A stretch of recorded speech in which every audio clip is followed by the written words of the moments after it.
since we've been on here, YouTube, page empowering, whatever that is. But anyone that's been watching our stuff, looking at this channel on any kind of regular basis, has clearly noticed that content upload has all but stopped.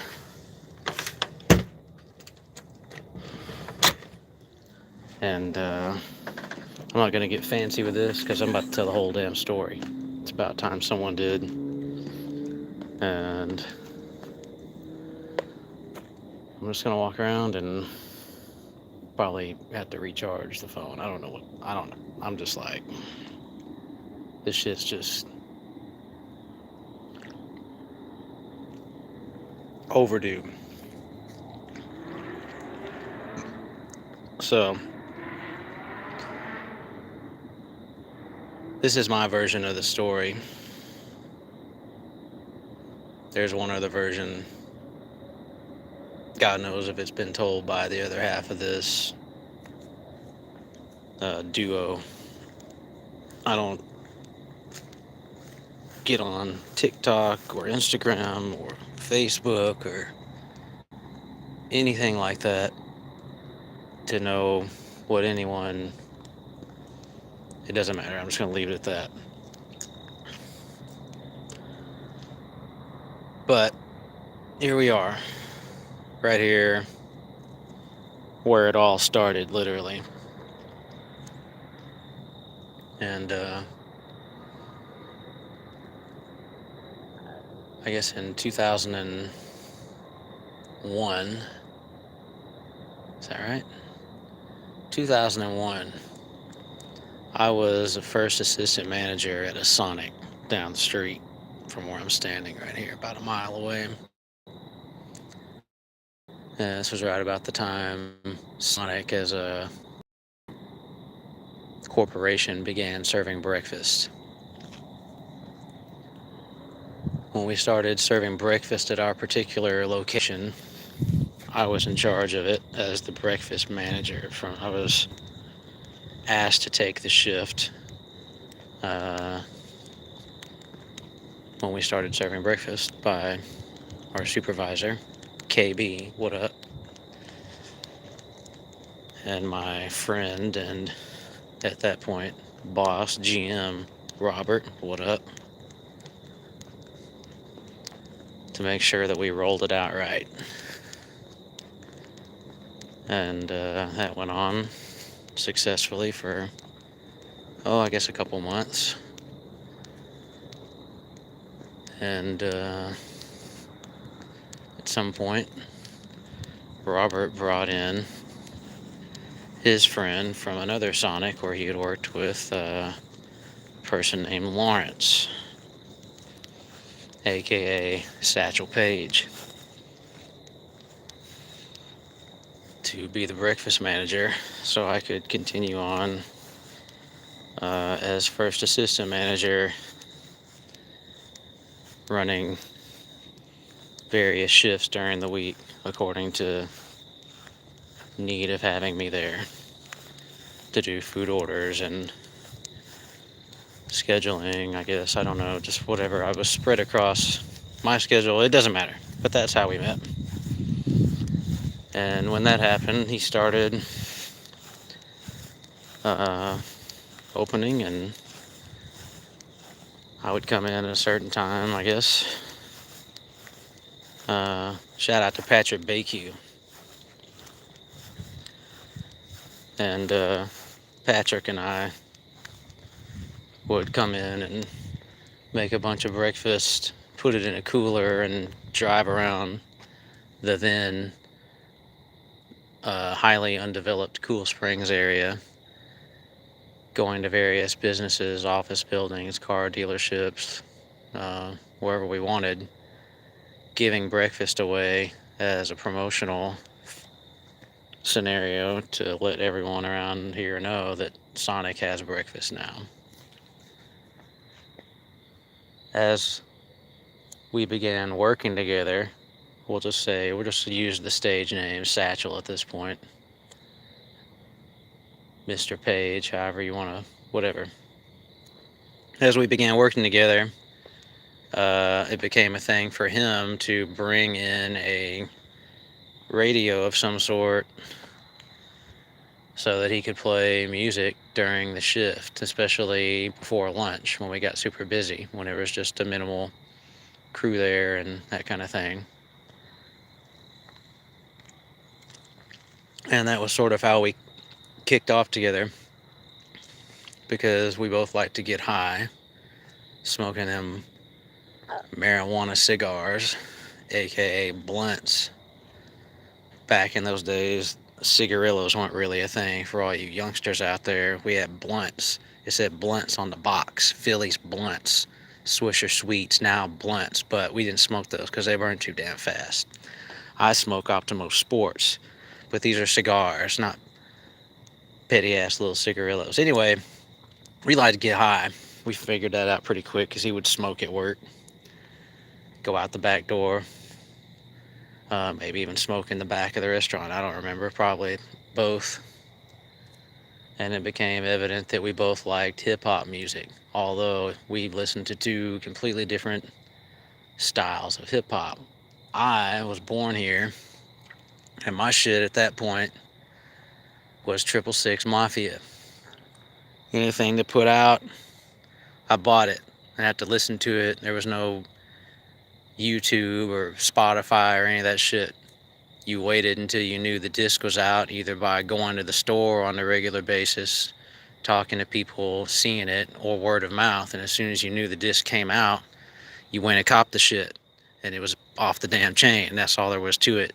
You played the shit on rotation until the next one came out. And that was how it went.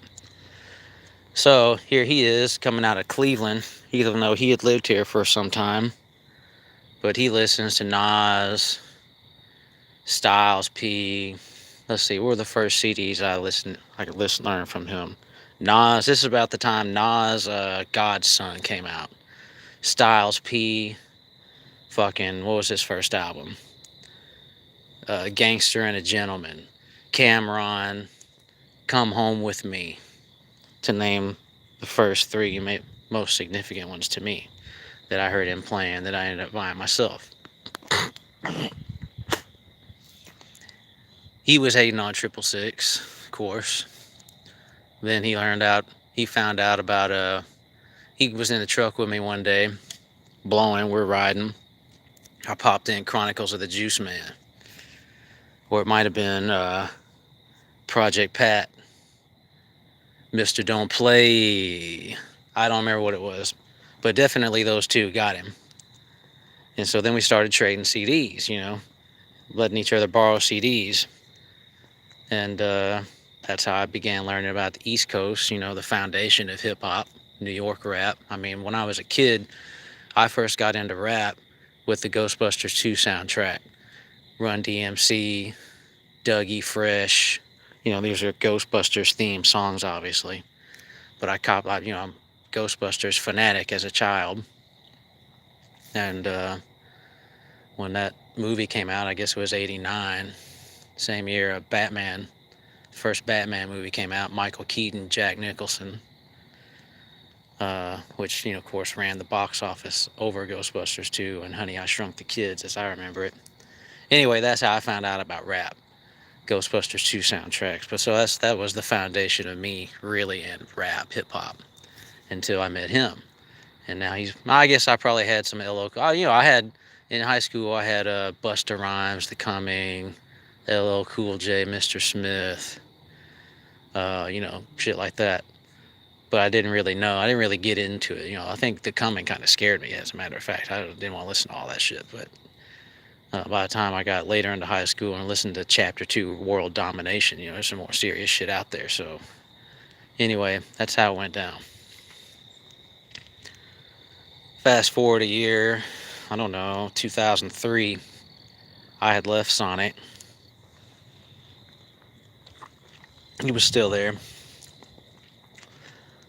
But, I guess I had temporarily left Sonic, we'll say. That's sort of the way it is at Sonic, or at least that's the way it always used to be. I don't know about now. You come and you go, you come and you go. But I was gone for a time, and one of my friends who worked, I think he works at Sonic, incidentally or not. We got him into it, but at the time he was working at Best Buy down right of just right down. You want to say down the street, right through the trees over here. Best Buy was right there, but he would get things at a discount at Best Buy, and then when he got tired of them, he'd get a GameCube or a CD. I don't know what all kind of stuff. Not CDs mostly, but I think I bought a GameCube, and I can't remember what else from him until, for some reason, I remember how it worked. I was working at Burger King as a manager. I left Sonic, went to Burger King down the street too. Met this other dude named James Haddon. What the fuck? What up, James? We were riding around blowing one day. He was a manager there too, and we were riding around, listening to all the things. We ended up back here at the house, listening to some vinyls. I think it was Lionel Richie, "Stuck on Me," that was playing at the time. That intro came in, and we're just sitting there, rolling up, smoking. I don't remember what it was, but it just hit me all of a sudden. He might have been the one that said something. Matter of fact, I can't remember, but he's like, "Man, I love that intro." And I'm like, man, somehow it turned into the two of us talking about sampling that intro and making it into a beat. And then he started like singing some variants of Lionel Richie's Hook. And we were just vibing with it, And I got this idea in my head, I could probably make beats. I feel like I could make beats, damn. And I somehow had the idea, maybe through that conversation, that if I got a computer, I could somehow make beats. So anyway, I hit my friend up that works at Best Buy, like, "Hey, can you give me a computer? I want to try making some beats." He's like, "Oh man, I got something for you right now. Matter of fact, and it's got something on there, I think, to make beats." And I'm like, wow, okay. Enter the original PC.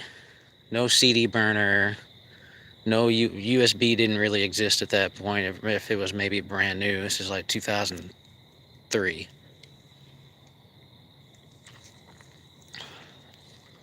He brings the PC over. I don't remember. I might have gone over there to get it. I plug it up back at the house. Sure enough, it's got a Creative Sound Blaster 5.0 or some shit sound card in it that has this program in it called Creative Rhythmania. Very, very basic 4-track DAW with a bunch of with a really very nice and unique sound bank, instrument bank that I've never heard anything like outside of that particular program. And I still value that program, although I currently don't have access to it.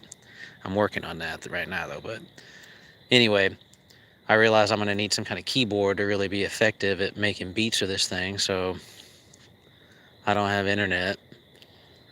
So I get my mom to go over there, and we somehow get online and find this Music Star keyboard, MIDI keyboard. So I think the PC and the setup cost me like $100 or something total, right off the rip.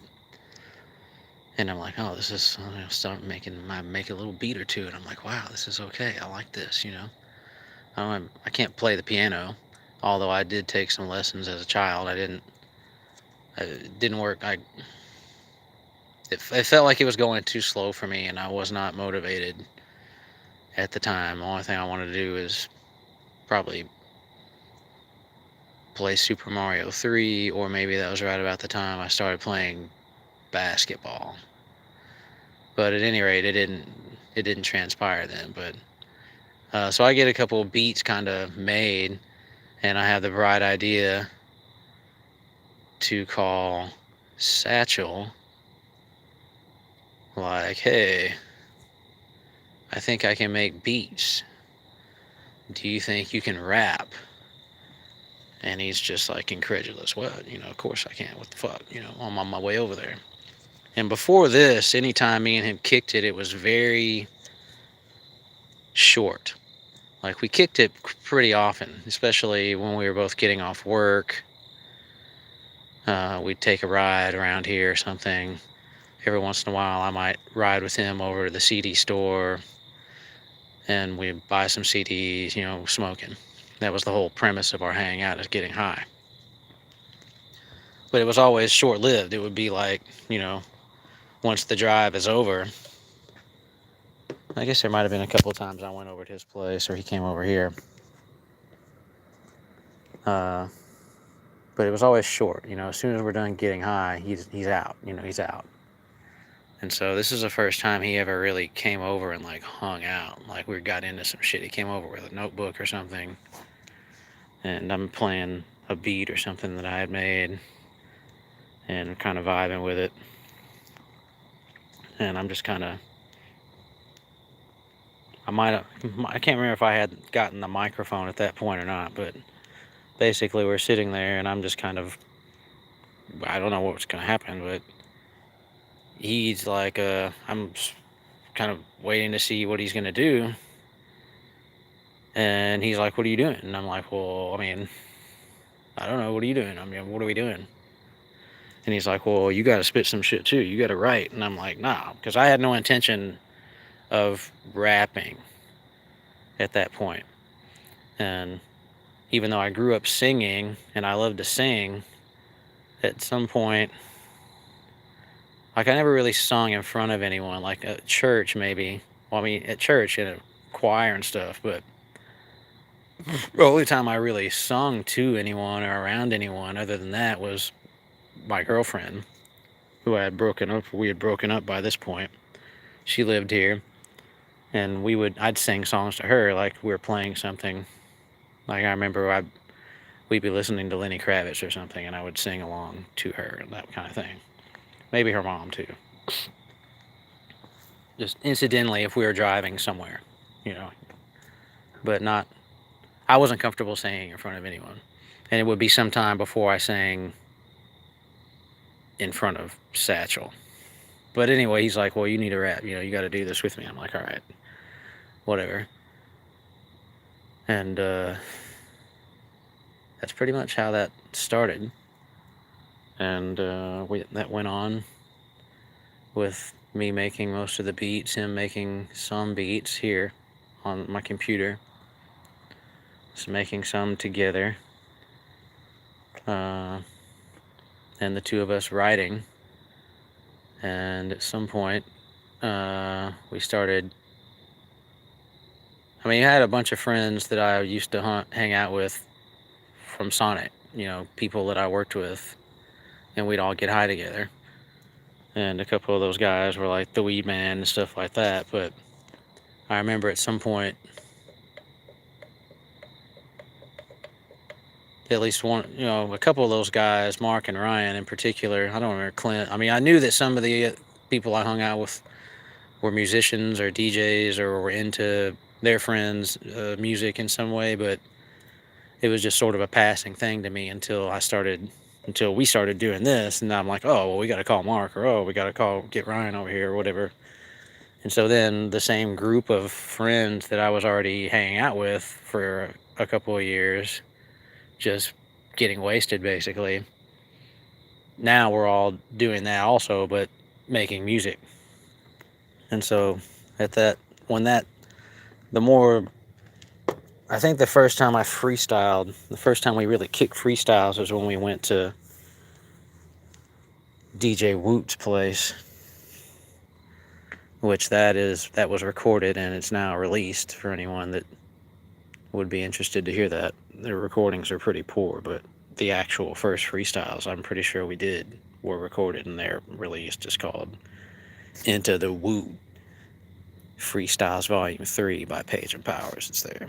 Anyway, that's how that happened. And so it was just 2003 and 4.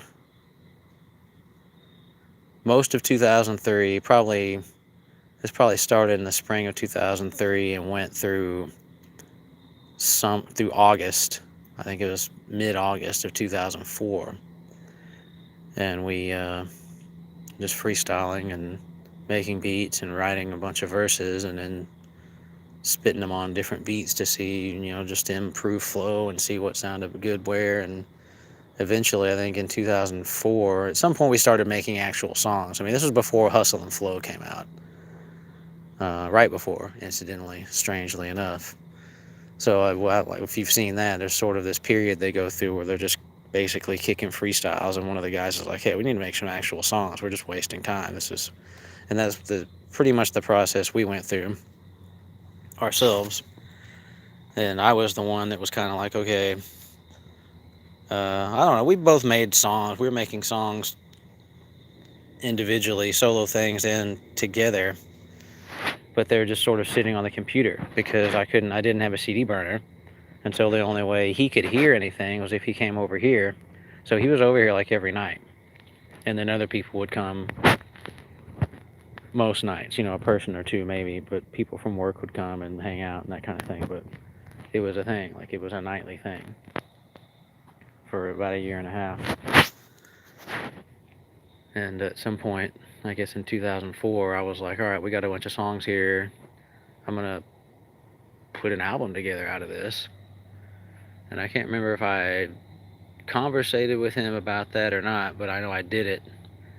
And when I did that and made him aware, he was not happy. He was like, well, you shouldn't have done that without me, basically, and now let's make another one, except we're going to do this we're just going to make a bunch of new songs, and I'm in charge of it, basically. And I'm like, all right, whatever. So the first album that I'm talking about, I basically compiled on my own, is called Ready to Blow, which is also released. And then the second album, which he was in charge of, is called PC and Two Mics. And I guess for a certain little bit of the beginning, I only had one mic because I was just planning on him rapping. And then when it became clear we were both going to be vocalizing, I got another mic and then became PC and Two Mics. But so that's how that happened. And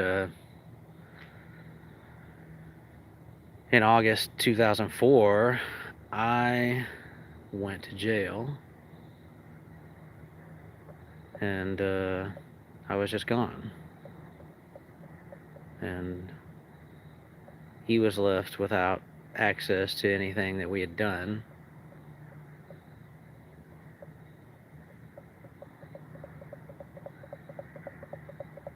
And when I got out of jail, I guess in November, he was gone. Like, he was just gone. He had, in that time, been so distraught and angry as he made a song about it called I Stay Waiting. I think that's on his album called Fully Blessed. Waiting, yeah.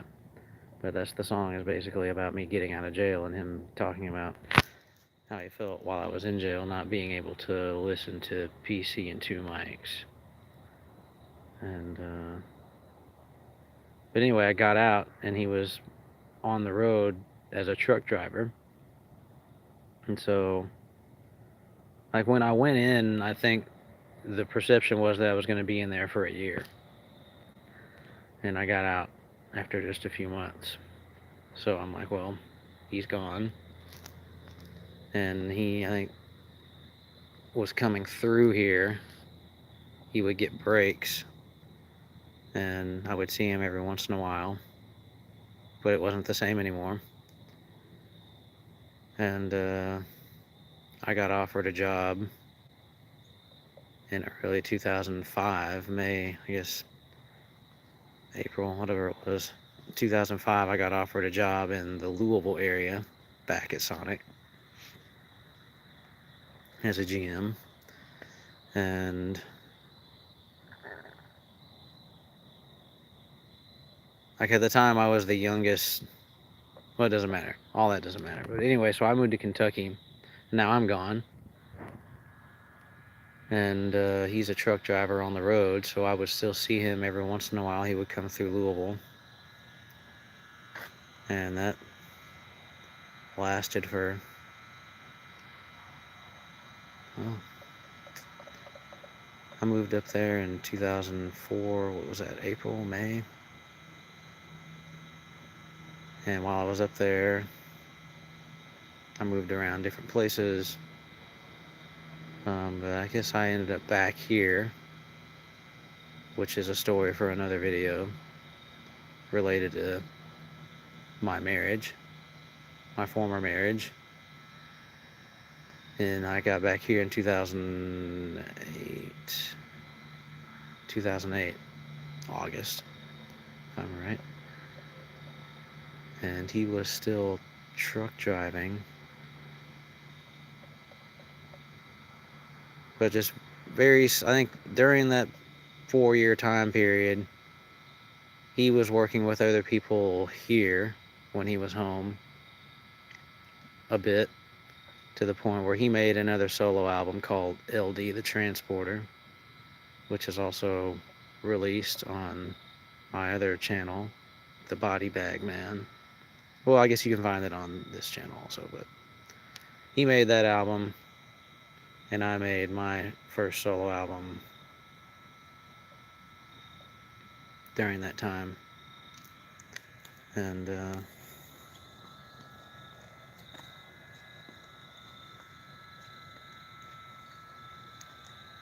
we just mostly continued.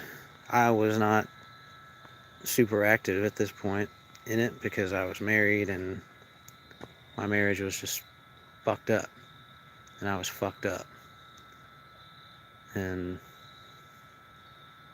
that really affected my desire to make music. And he continued on.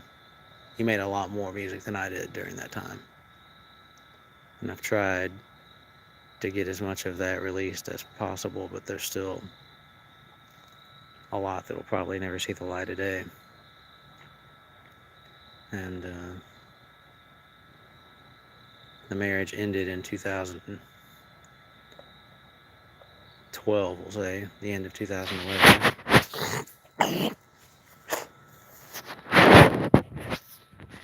And when it ended and she left, he basically moved in with me in the house that we had in Donaldson I was renting.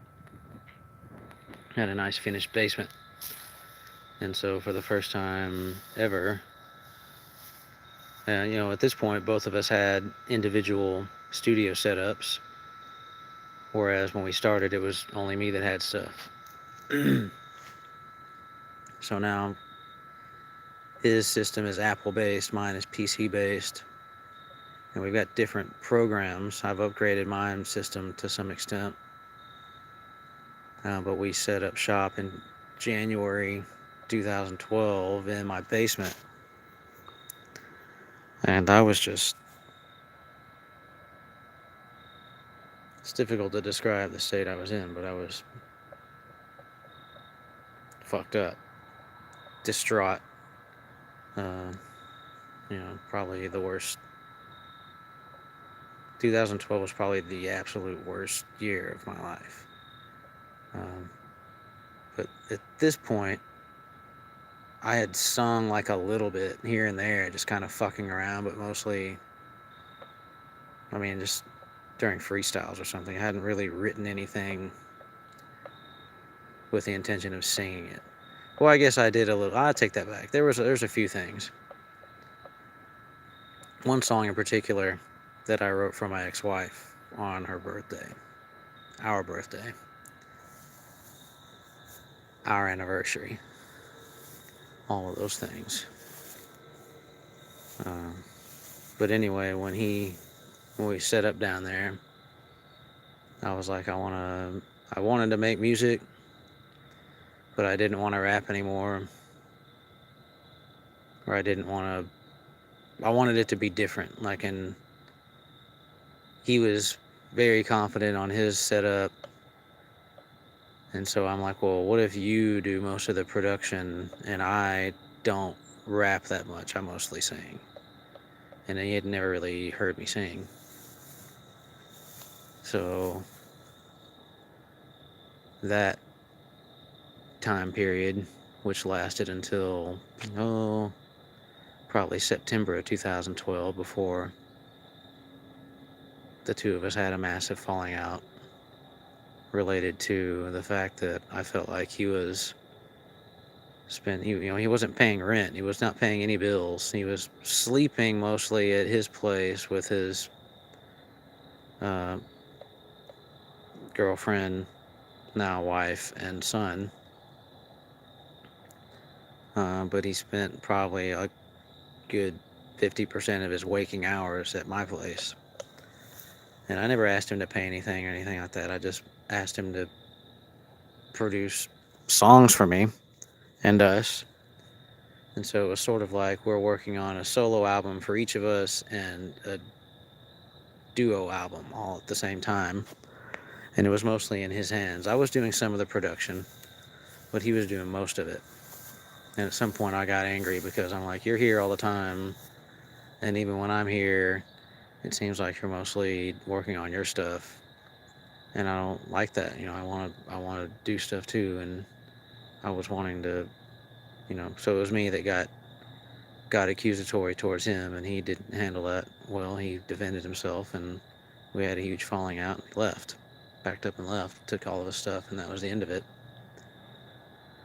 Until summer of 2013. No, it was Memorial Day 2013 when I had written a song called Fast Car. Well, anyway, this whole 2012 period in the basement at my place was when a good portion of the songs on our first Page and Powers album, where we had adopted the name Page and Powers. I think prior to that I was just going by P-roc because I had already had that nickname, because it's just short, it's a nickname of my last name given to me by Justin Hancock. What up, Justin in Blue? I'll be goddamn. I miss y'all so fucking much. Holy shit. But everyone just called me P-roc back in those days. This was before we started rapping and making beats. I was just known as P-roc, especially at Sonic. And anyway, while we're in the basement, we make songs like Getaway and Beautiful Your Face, Tingles, Other Galaxies,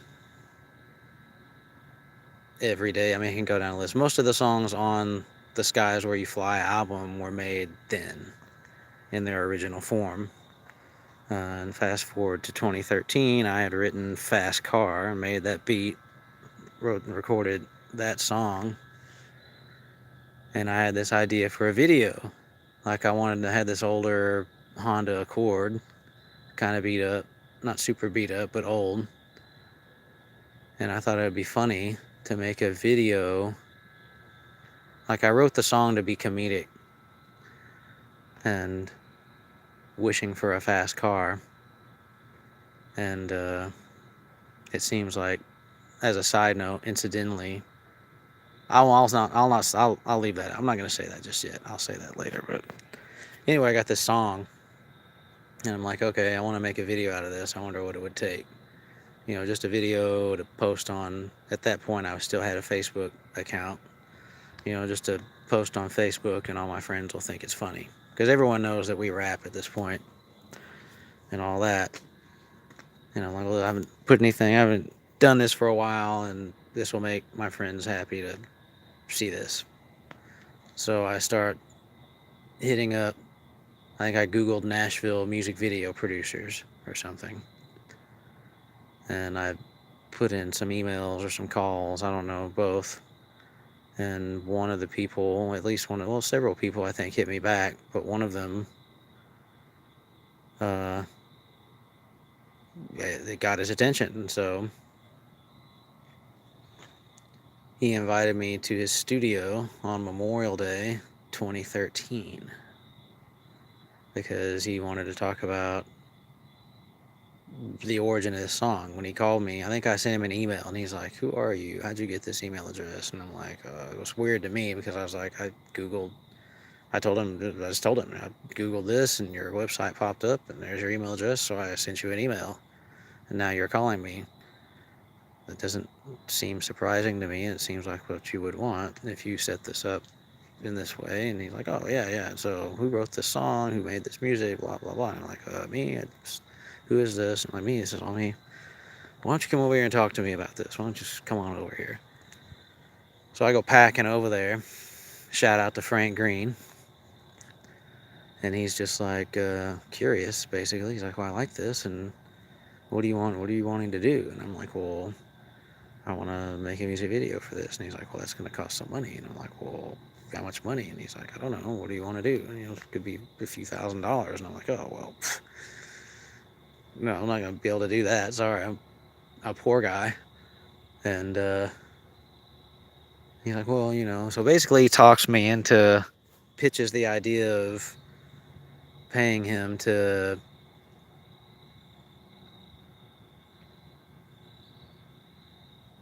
I can't remember how he worded it, but we'll say remix the song, which is essentially what he did. Added some instrumentation, worked on the vocals, that kind of thing. And when he was done with it, I liked it. That video that I had in mind has yet to be made. Strangely enough, at some point, I had all of the equipment to make that video, including a great car for the video, and I didn't do it. Mostly because I wanted well, we won't get into it. Stupid me. I should have done it, but I didn't. I had a drone. I didn't have the camera, but I somewhat regret not making that happen before the vehicle got totaled. But at any rate, I start this relationship with this industry professional who turns out to be a renowned engineer and producer, and also the owner of his own label.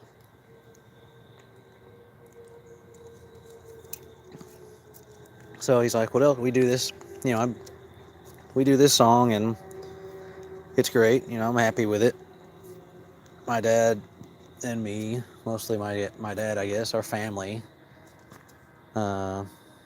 is, well, my dad's side of the family has lived in Nashville for a number of generations, hundreds of years at this point, I guess we'll say. But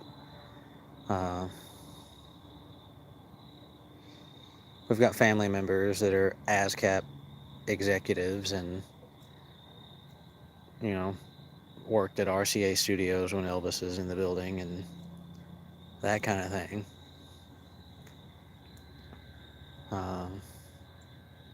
But we have neighbors here that are also industry professionals, and they kind of hang out together. And so anyway, a very renowned songwriter,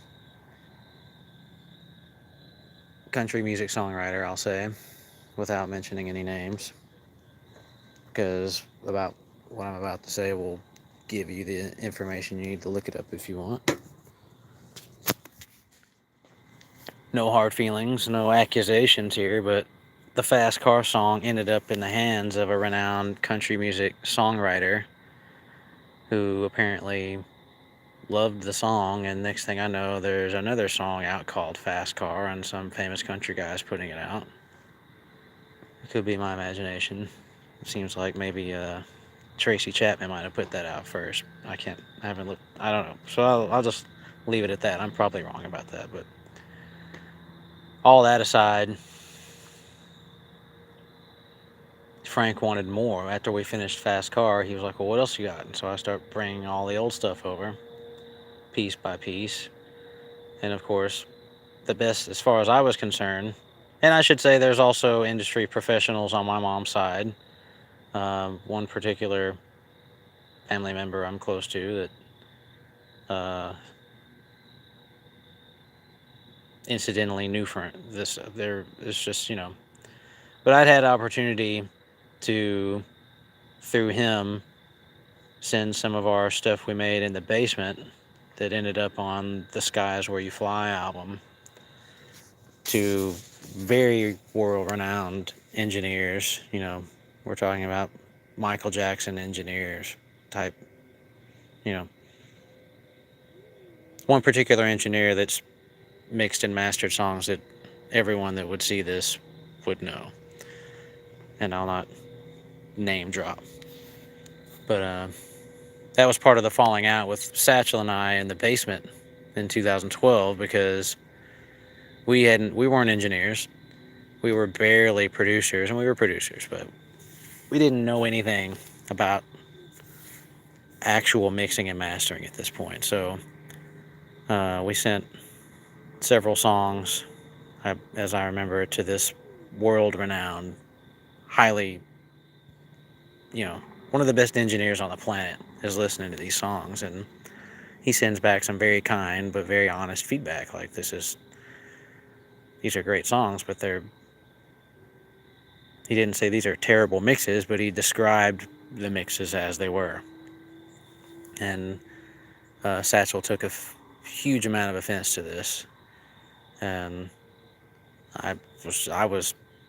It didn't hurt me emotionally because I'm like, well, these are the best songs we've ever written, and which is why I asked this family member to listen to them, and if there was some way we could learn from this experience because he agreed that they were good songs, and I was interested in making ourselves better at making music, and that was the goal. Is first of all, let's let someone that's actually in the industry hear some stuff and critique it without being afraid of the response and the critique, but let's learn from this. That was not Satchel's mentality. He was offended, and that was a big part of our falling out because I wanted us to get help learning in some way, and he was wanting to self-learn, and I'm like, well, whatever. But anyway, that happened. And now I'm sitting in a studio with an engineer asking for more, and I'm bringing more, and some of these same songs that had been sent to this other engineer, and he's, well, who's this? And I'm telling him basically the story I'm telling now, which is this is who this is how this all happened. We're not talking. And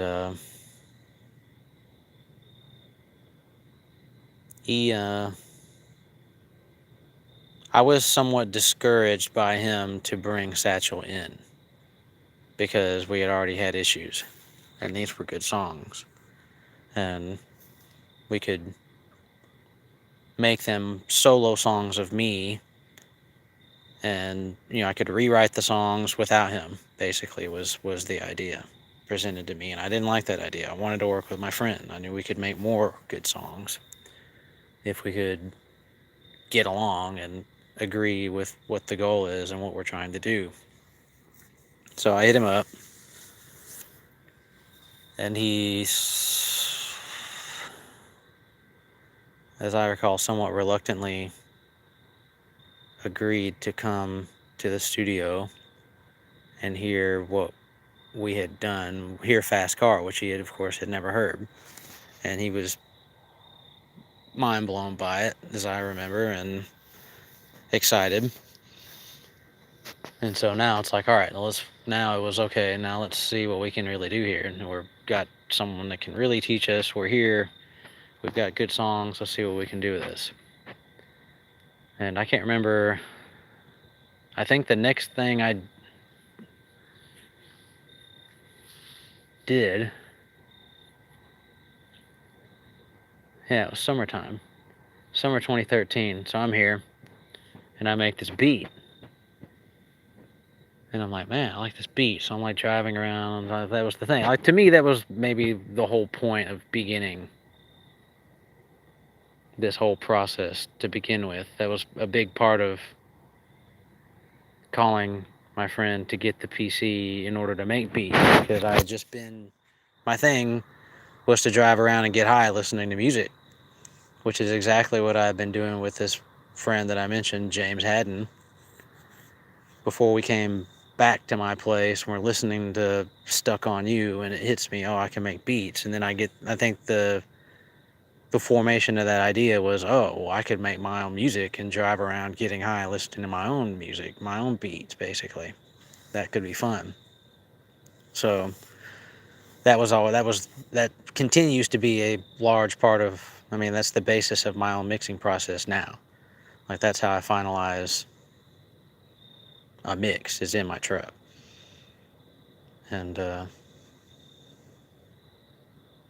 so anyway, I made this beat sometime in the summer of 2013. I'm driving around here in Cool Springs listening to it, and I'm like, oh, I'm freestyling or something. I'm like, this could be a Nashville song. I'm gonna make a song about Nashville.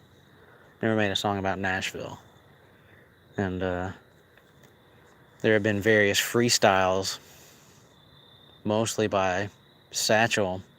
There's this one freestyle in particular where he spit this hook. I was at the computer turning, like, sometimes when there was a group of us here, I would be sitting at the computer as the engineer, the recording engineer or producer, and the other guys would be on the mics.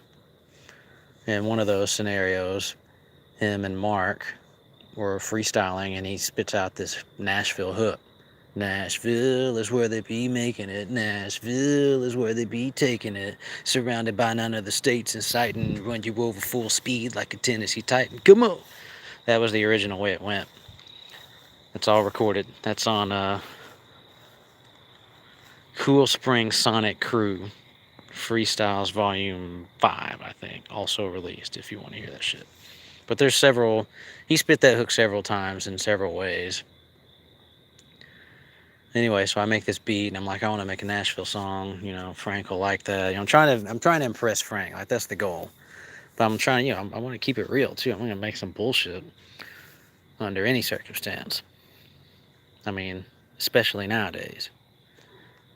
So anyway, I get back to the house. I'm like, all right, I'm fucking lay this thing out. So I write the first verse, 5 generations deep in my city at least. And immediately, I think as soon as I got that verse down, I called Satchel, and I'm like, hey, come over here. So he comes over, and I'm like, hey, I got this. I play it for him. Let's do this. Let's do a song about, you know, let's do this. Let's do, you know, get on this and write a verse and spit, you know, let's use that hook. Let's use that fucking hook that you always freestyle. Let's put that on here. He hates the idea. I hate that beat. I don't like that beat. And he just throws it under the bus. I'm like, all right, well, okay, well, is it cool if I'm just going to go ahead without you then? I'm just going to write another verse or two and go ahead without you. And is it okay if I use the hook? You know, can I use some variation of the hook and myself and do it? I don't care, whatever. That's trash. I don't like that. You know, it's garbage. I'm like, okay, thank you, but okay, never mind. And so he rolls out, and I've basically finished the song, and I'm singing the hook myself and spitting it, and I'm like, it doesn't sound right to me. I want you to at least help me spit the hook. Let me sing this part, and then you spit this part. All right, whatever. And then do ad libs. Okay, I'll do that. So we do that, record a rough. I take it over to Frank, and Frank just loses his goddamn mind. Oh, I mean, he's just coming out of his seat. No, this is the best shit I've ever heard. You know, all that. Just losing. I want to sign y'all to a publishing deal. I want to sign y'all. I'm about to sign y'all. I want to sign you to this label. We're gonna put an album out, and this is y'all have got all these good songs, and this right here, this is the one. This is it. And I'm like, all right, fuck. So I call Satchel up, like, you need to come the fuck over here. Like, he loves this shit. What? So he comes over. And we're just like, and it becomes an issue. Because I'm like, you're supposed to be on this song, but now I'm feeling some type of way about it. You know, I'm offended because he didn't want to get on it initially. And he's now acting like he wants to get on it, and I'm like, well, I don't want to drop this, you know, I don't know what to do, because I like these verses. This is my story. This is my own story of being here, born in Nashville with my family for a long time. This is in my blood. I mean, now you're trying to get me to erase my shit. That's kind of fucked up. You said you didn't want to be on it in the first place. So we get to the point where, I mean, we're signing a publishing deal for this specific song. And I'm not trying to throw anyone under the bus here, but I'm just going to keep it real. Our perception, so before we sign this deal, we take it to an attorney.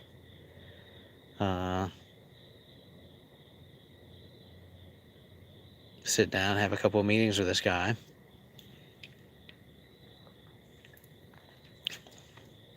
And I'm feeling confident about it. I want to sign this deal. I want to sign. I want to do this. I'm tired of living like this. I want to sign a record deal and do this shit. And a big part of the reason I wanted to do that was because we were going to get half price studio time, which in retrospect,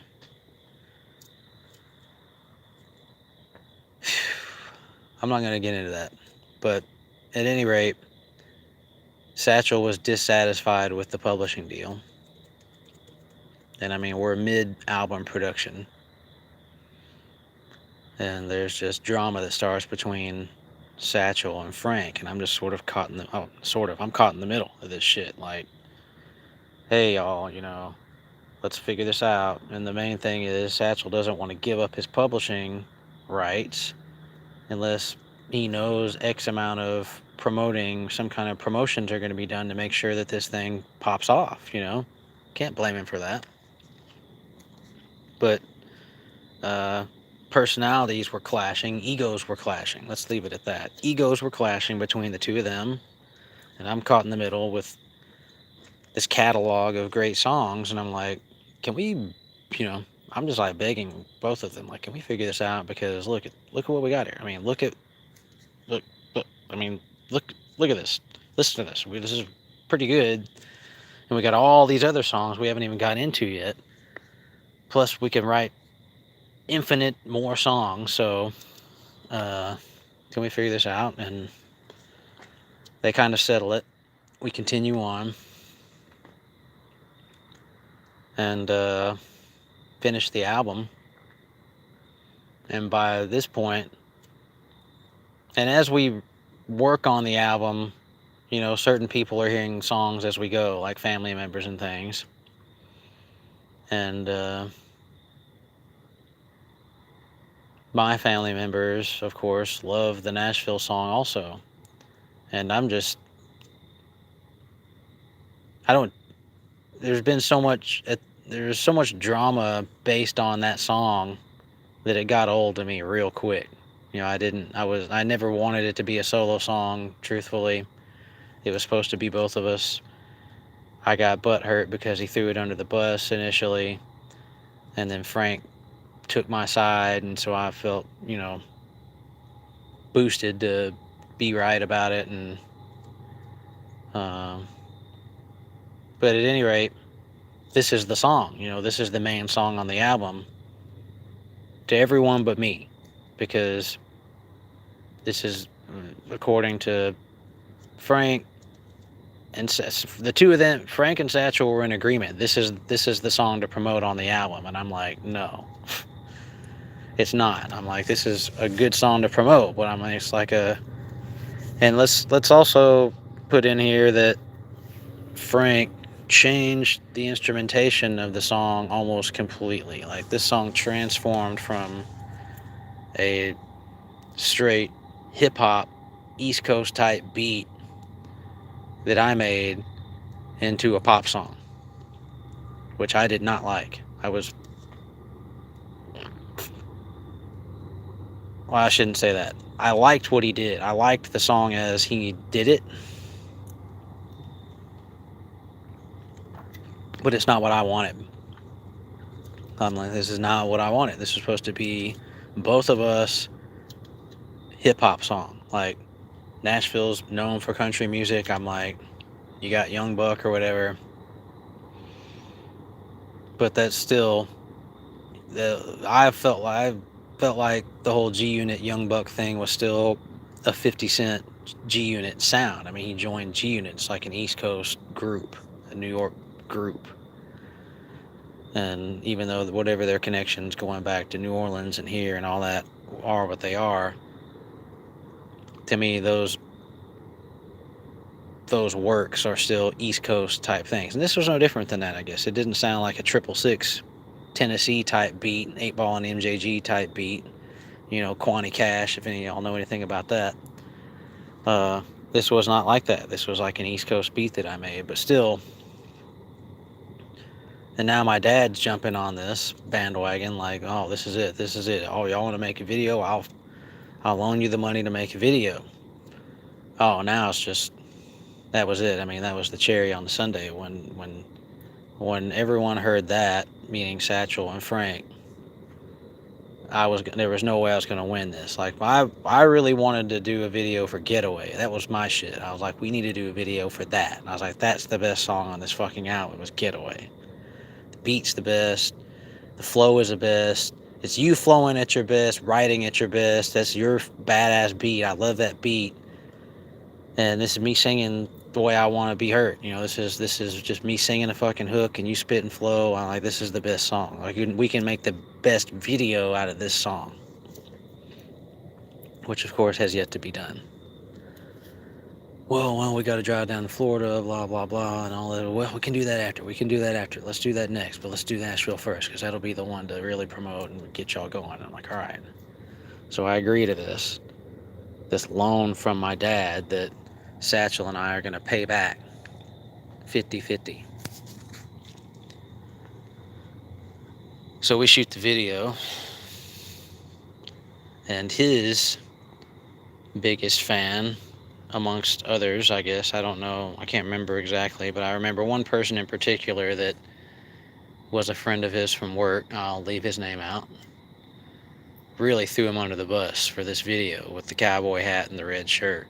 This is not you, this is not your kind of music, that's not your look, like, this is some clown shit. I don't remember what all he said, but he got nasty and threw us both under the bus. I think threw the whole thing under the bus. But Satchel, it really pissed him off. It really hurt him when this guy talked the shit that he did. And it was crazy because all of my people, everyone connected with me, loved this song to the point where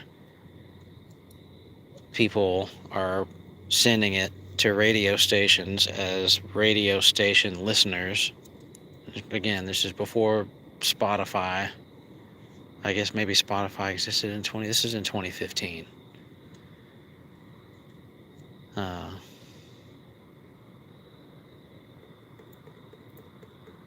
2013. Yeah. Like, we finished the album in the beginning, I think, of 2015. It was done. It took us about a year to finish the album.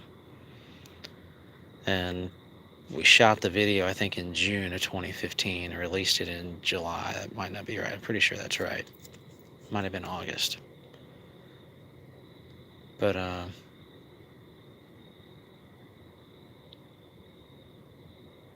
Satchel and I start promoting the video via online methods, some legit, some bogus. And back then we had no idea what bots were or what bogus promotions were or anything like that. Like, this was all new to us.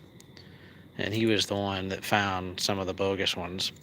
Not to point a finger or anything, but it's just, he was looking for ways.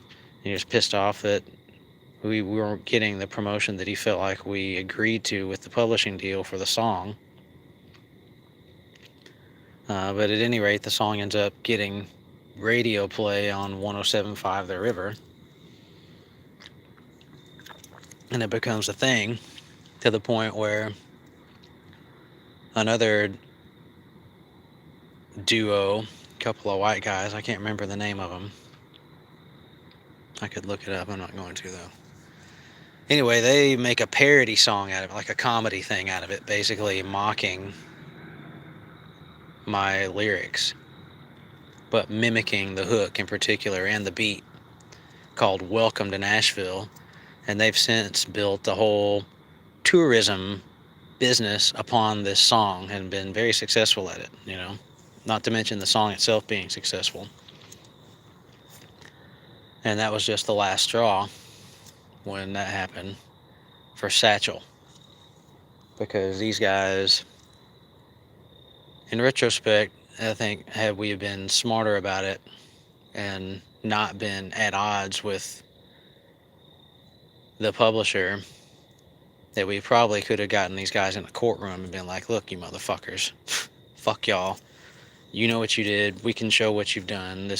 You owe us some compositional rights at the very least to this. Maybe not. Maybe that's a stretch. But at any rate, it was the last straw for Satchel, who was just super offended and hurt at his fans throwing him under the bus for his participation in this Nashville song and video. And he went hardcore on some solo songs, namely Kinetic, which has only been released with a video in recent years. But he split, the deal fell apart. We didn't sign anything outside of the publishing deal for the one song. And I'm wanting to continue. He's not. He just gets more and more pissed off. Next thing I know, he's texting me from Phoenix, Arizona. Page and Powers is dead. So another massive falling out between the two of us, based on things that are mostly out of my hands. But to be fair, we ended up doing a remix on the song, putting it on the album. Anyone that knows about that, of course it's there, but that's how that all happened. He ended up in St. Louis. I guess that was 2016.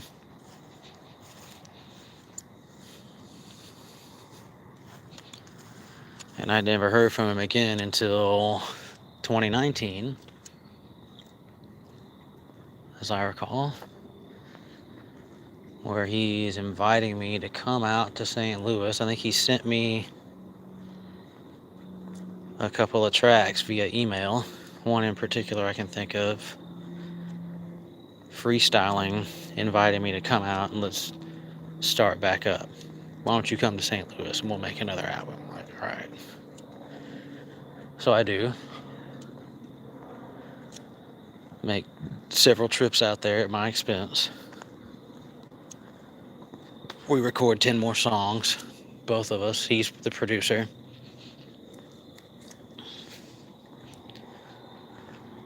And this is, as I'm perceiving it, going to be another Page and Powers album. And then at the end of the 10 songs being completed, he tells me it's not going to be a Page and Powers album. It's going to be his album. And he's going to put 5 of the songs on this album called The Late Bloomer, along with 5 solo songs of his own, and the other 5 to come out later on another of his albums or on subsequent albums, some of which have, of course, The Late Bloomer did get released.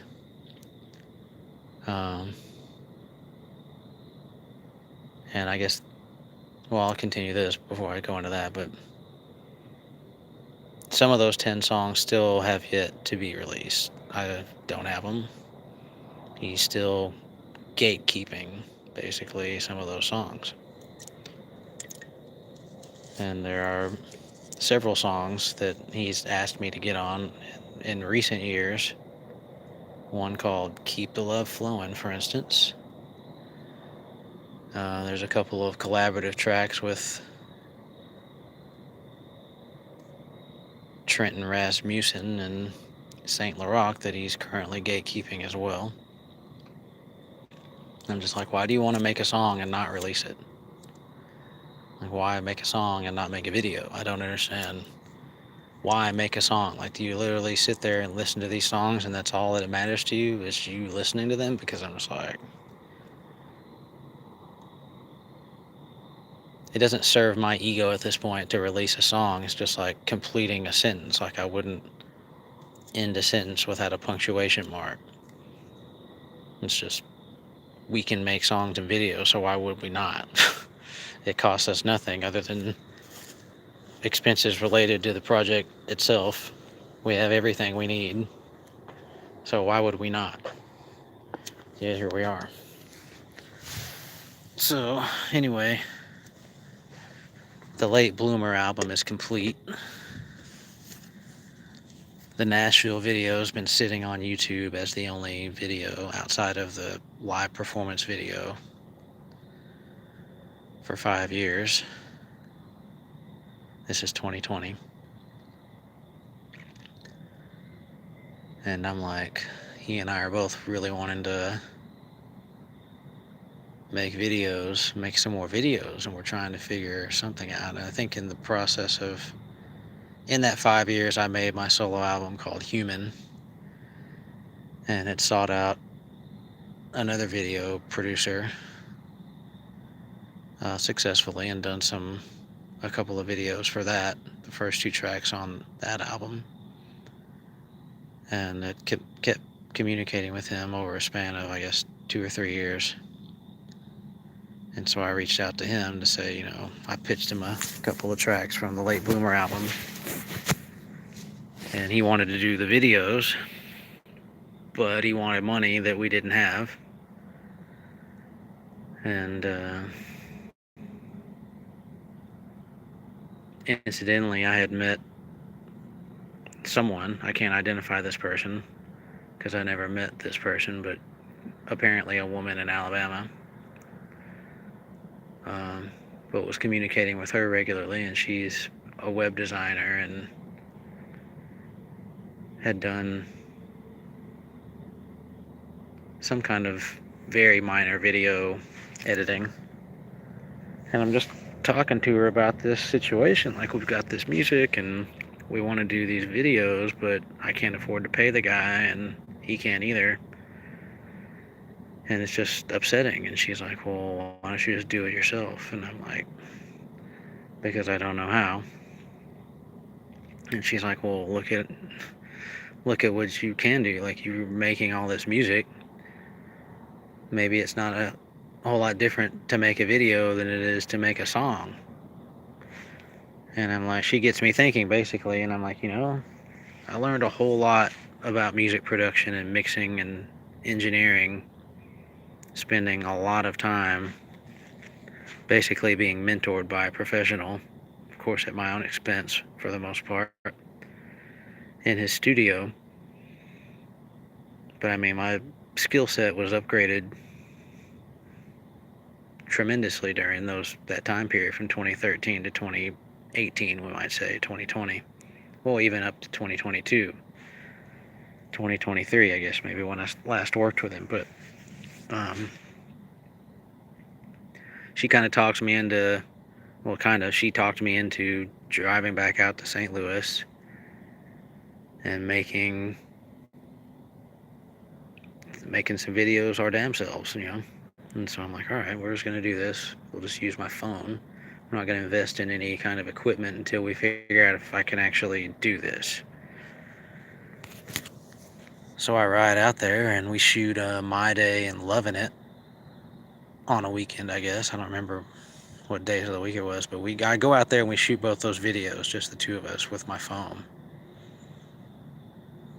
And I get back here and realize, hey, I can shoot and edit video. Holy shit.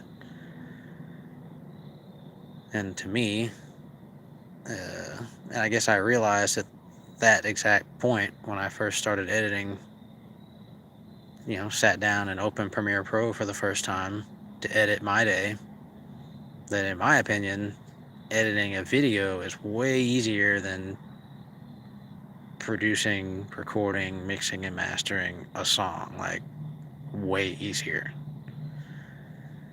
And maybe because of that, more fun. I gotta go inside. And so that's how that happened. So now I'm just taking trips out there and figuring out what I can do here. Just going through, you anyone that sees this, it's been on the channel, is seeing the result of that. It's just like, you can do it. If I can make my own music video, then I'll make a video for whatever song I want. I don't care if it's new or old. If I've gotten, at this point,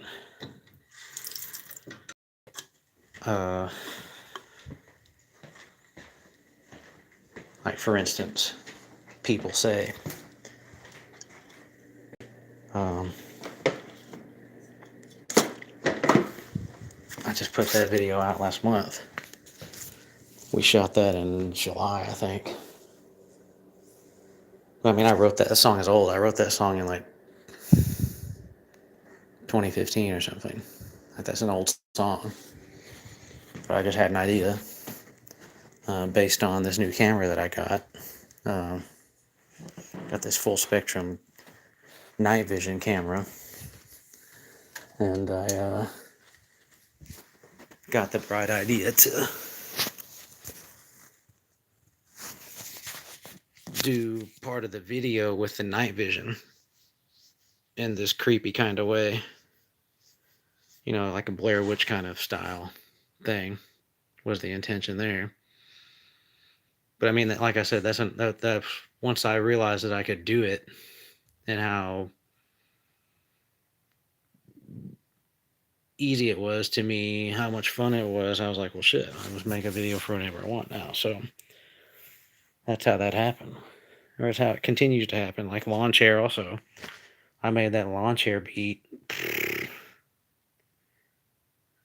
I could look on here. I can't remember. I'd have to look, but I'm pretty sure I made that beat in 2016.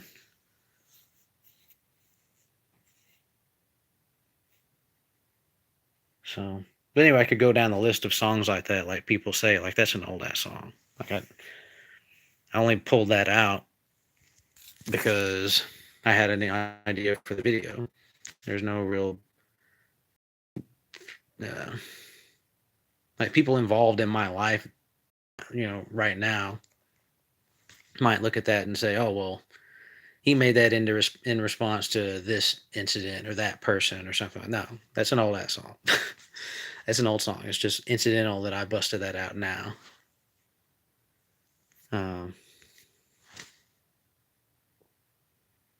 That's pretty much how it's been going. Like kinetic. Anyway, there's no point in getting into that. But so here's what's been going on. So now we're up to date, pretty much. And the last couple years, well, I'll go a little further before I give the recent update, like what's been going on this year. Like, why haven't we been putting stuff out, shorts? Why did that stop? Why haven't I been singing in the video, all the singing videos, blah, blah, blah. What's going on? Up until 2022, we were distributing through CD Baby, which is a pay per release distribution scenario. I knew we had this massive catalog of music, particularly freestyles, and I had this idea, well, what if we just flood the system with releases and see if that works in our favor in some way. But also, I'm just like, well, to me, this is a lot similar to a journal. Our story is somewhat contained in these freestyles. Everything I'm saying in this video could probably be referenced in some way or has been told some way in a freestyle or in a song. But I found an unlimited distribution plan through LR. And so I'm like, all right, well, we're gonna sign up with them, and we're just gonna put all the shit out. Just put it all out, and it's still not all out. We're still. God, I'd have to look. I think there's still 3, 4, 5, maybe 6 more freestyle albums sitting here waiting. to be released. I just got tired of fucking with it. I was like, this isn't doing anything. And I met some new collaborators, Trent Rasmussen and Saint Laurent. And to me, it's more fun working with someone than alone for various reasons. So when I met them, I was working on we were finishing up Wanting You when I met them.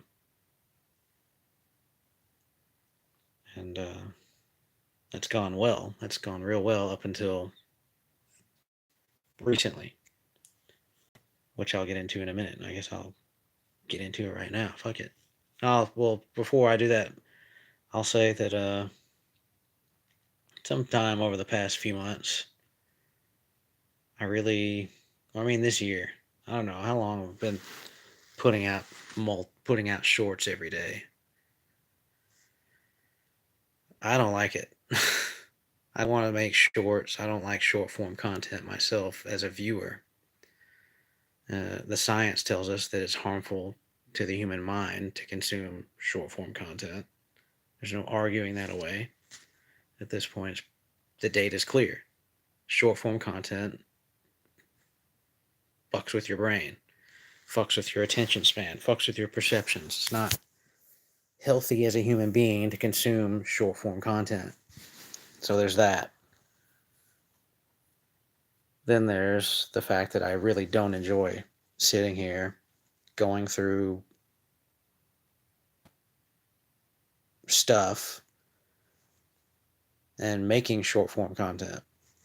I mean, some of the behind the scenes stuff is fun to mess with, and I should also say that, especially the behind the scenes stuff where it's, a behind the scenes music video specifically, like my goal with this now has sort of evolved into a situation where I'm like, I don't care about getting rich or famous. Like, I don't want to be a star. Like, that's the least thing on mine. What I see in the entertainment industry in general is corruption and manipulation of the human population. And I despise it. I don't like the little secret organizations that you have to be a part of to succeed. I don't like all of the deviant, nasty, hurtful sexual behaviors that seem to be more or less required by those that are going to be placed on in the spotlight. I want no part of that. I don't call myself a Christian, but I would definitely say I'm a follower of Jesus. And Jesus freely gives love and acceptance to anyone that's willing to open their heart and ear. And any organization on this planet or anywhere else, as far as I'm concerned, that requires some kind of uh, scenario as a pledge of allegiance that can circumvent justice with a hand signal, that can be given, a person can be given special privilege with a handshake, I say that's evil.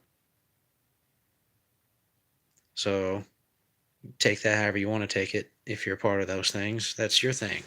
I'm not going to hold it against you, but it's not for me. And in my opinion, it's clearly doing harm not only to the people on this planet, but the planet itself at this point, and it needs to be stopped. So that's what I'm here to do, is participate in stopping the bullshit. I don't give a fuck who gets let off of what crime for what reason or what lack of evidence or witness. I don't give a damn. fucking industry is corrupt. And anyone that wants to propagate that, I'm standing on the other side of the line from you. And I'm here to challenge you. That being said, my intention with the behind the scenes content of the music video shoots in particular is to encourage other people out there like me who are nobodies but can make their own music to see that they can make their own videos too. And if enough of us out here, enough of us on this planet realize our potential in some way, and my hope is that the mainstream will cease to have a foothold on the consciousness of the people on this planet, because there's enough, if there were enough people, independent artists out there confident enough to make a song and make a video and put it out, what the fuck are they going to do? I mean, that's why maybe that's a big reason why they're pushing so hard with their AI bullshit. So that, because they know damn well they're going to lose. So that's why they're pushing the shit so far, so hard. Timberland, you bitch ass motherfucker, you fake bitch. You want to talk shit about us? Fuck you. Fuck you, Timberland. Fuck you. Yeah. But anyone else, Universal, Sony, they're buying up all of the independent distributors they can and putting AI in there so they can steal our shit, steal our ideas, steal our music, literally steal our music. So for me, if I'm on, for instance, L&R and they got some AI option, I'm not signing that shit. They're not going to get me to agree to letting their AI copy my shit. No, fuck that. Fuck your AI. Fuck you, Universal. Fuck you, Sony. Fuck y'all.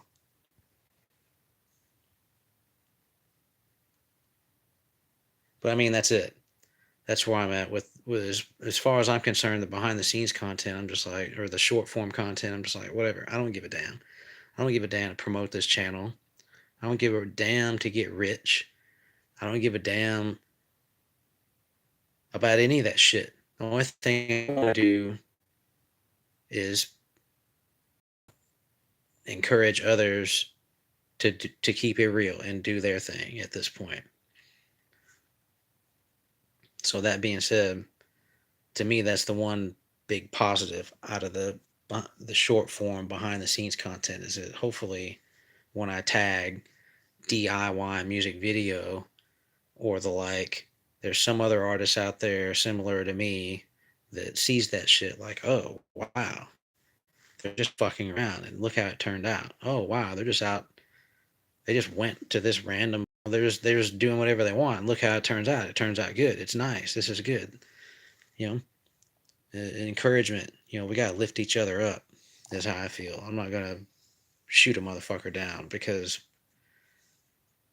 he doesn't sound or she doesn't sound like such and such that's famous. Bitch, please.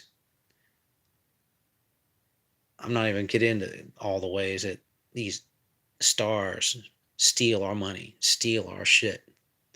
You know. So anyway, this is where we're at.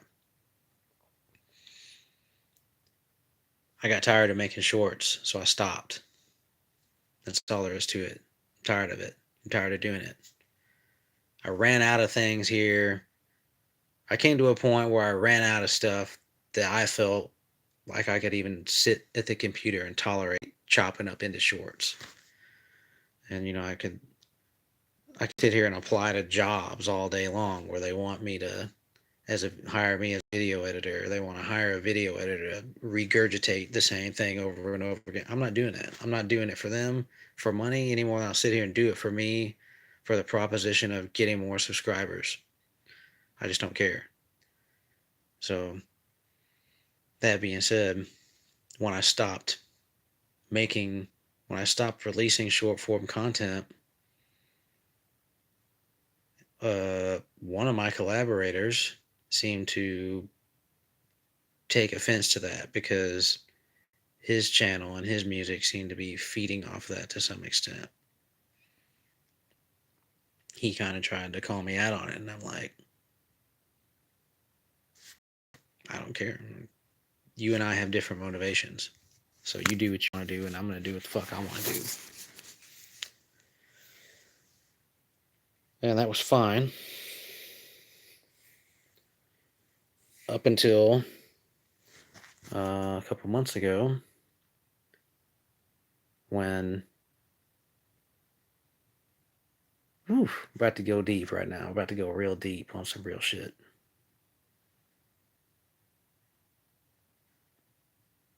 No, I'm not. I'm not going to go deep on this video. We're not going to. That's going to be another video. But we are going to go deep on my background. We're going to go super deep on my background.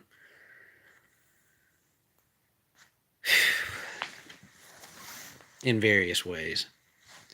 But right now, we're going to just say that one of my collaborators got thrown under the bus by one of my neighbors because he's collaborating with me based on my background. And I felt horrible. And I'm like, wow.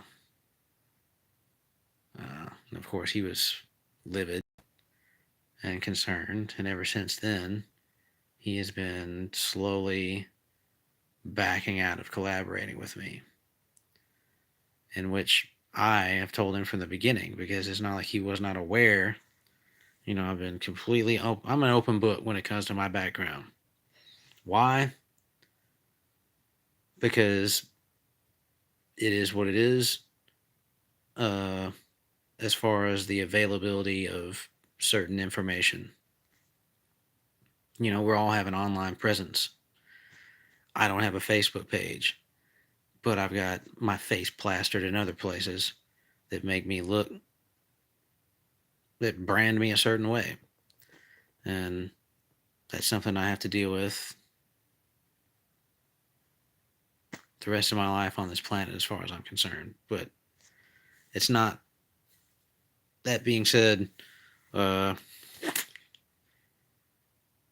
can't feel good about collaborating with someone without them being fully aware of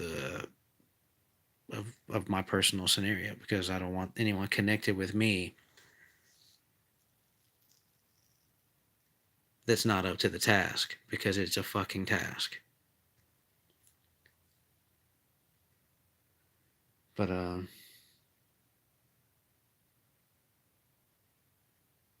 I felt this person to be shady at times based on my background. And I've had conversations with this person on various occasions, even prior to this incident where he got called out in an accusatory way, unjustifiably, as far as I'm concerned. But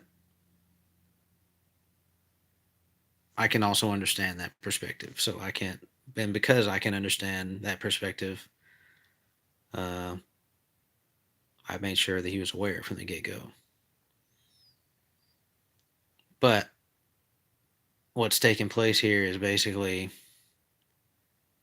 instead of being honest and upfront with me and just saying, hey, I'm not going to work with you anymore. This does not align with my goals. Instead, this person chose to try and steal from me. So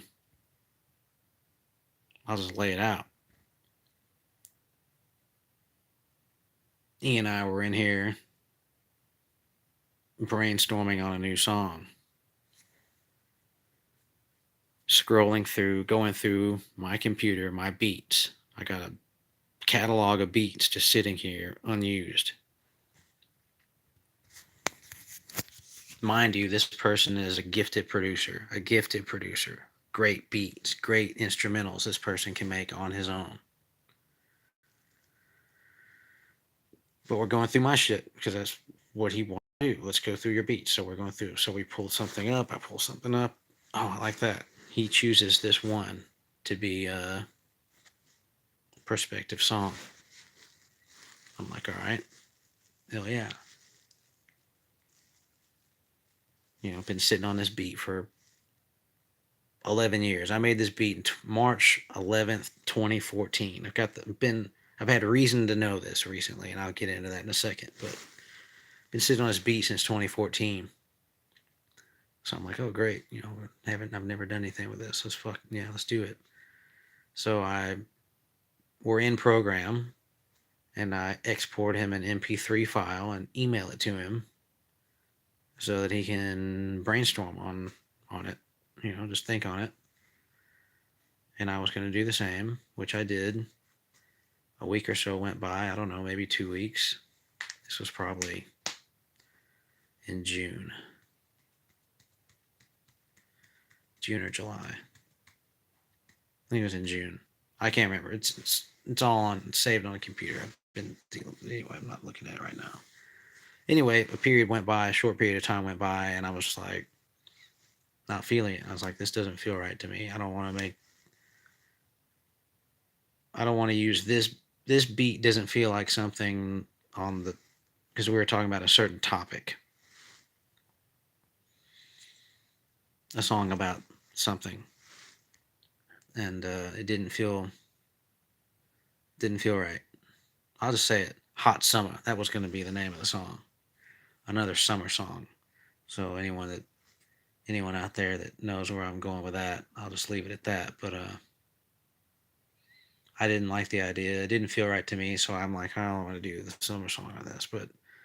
I I proposed to this person, hey, why don't you keep that beat and make a song about dealing with your medical condition that he struggles with at times. It's a constant struggle. We'll just put it like that. It's a severe enough medical condition that he has to operate his life around this condition in a very similar way that I have conditions that I have to operate my life around. And he's like, okay, yeah, maybe I can do that. And that was that. I don't know, maybe a week or two went by again, and he's over here asking me questions about it. And again, he only has the MP3 file. He just doesn't have the actual beat. There's no stems, there's no high quality. He doesn't have a file adequate to make into a song, in my opinion. I wouldn't make a song out of an MP3 if I could help it. I mean, maybe I've done it. I don't know, but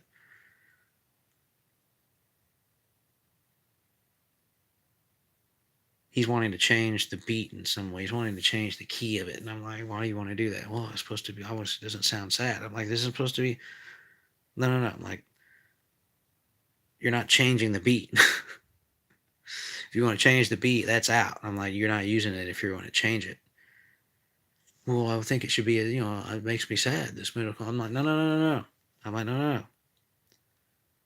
That's not what I'm asking you to do. I'm like, this is my beat. So I'm giving it to you to use, which does not mean I'm giving up ownership of the beat. This is a 50-50 split on it. You're going to write lyrics and record them on my beat, which means the master recording is going to be half yours, half mine. The composition of the finished song is going to be half yours, half mine. And I can own this. I own this entire composition as of my own self. And you're going to make a new composition using my composition, which will split 50-50.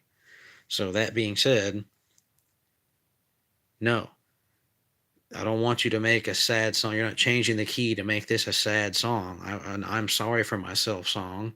You're supposed to, I'm talking about, look what you deal with. Like, look what you can do. Like, you've literally had seizures while we're shooting music videos and you've made it through type shit. Like, you're determined. This is supposed to be a determination song. Like, I'm a badass song, not an I'm sorry for myself song. Oh, and so he seemed to like that idea. I'm like, okay, well, go ahead then. If you want to do that, go ahead, but no to the sad song and no to any changes to the beat. Okay. Another week or two passes. I don't know how this is going on in the summer. And he goes to a Sounds game one night, and after the game, maybe even that, maybe before the game, he's telling me he wants to make a song. He's going to take his camera and shoot video while he's there of the game and make a song out of his night at the Sounds game. And I'm like, okay, okay. And I can't remember if he told me this then or after the game at some point. But basically, he tells me, doesn't ask me, he tells me, I'm going to use that beat to make a song about the Sounds game. And I'm like, no, you're not. I'm like, I don't think I like that idea. But I'm like, well, I've already blah, blah. I think he may have already said he already had it written. I don't know. I'm like, all right, well, he had some idea for it. And I think he's texting me. And I'm like, maybe that could be cool. I don't know, but I want to hear it. I don't want you. And of course, I'm thinking this person is a producer and an engineer of sorts. So he's not going to just use my MP3 file, especially when he knows he can have access to the stems and produce it correctly. He's not going to just use an MP3 file and put the song out, write a song, put it out. That's not even a thought in my mind that he would do that, especially without my permission.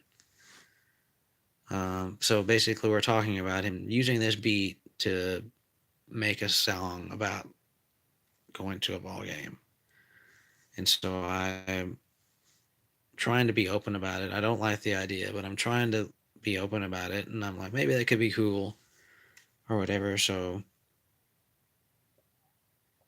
at some point, I like sing a hook, record it, just a very loose, rough idea of a hook, and send it to him. Maybe I didn't know he was planning on using that beat at this point. But anyway, I send it to him, no real response. And at some point, he tells me, hey, I'm going to do that on that beat. And I'm like, what? I'm like, I don't know, man. I don't know about that. I'm like, I don't think I like that idea, but you want to get it together and let me hear it. Okay. But let's not plan on that as what's going to happen here. I want to hear it first.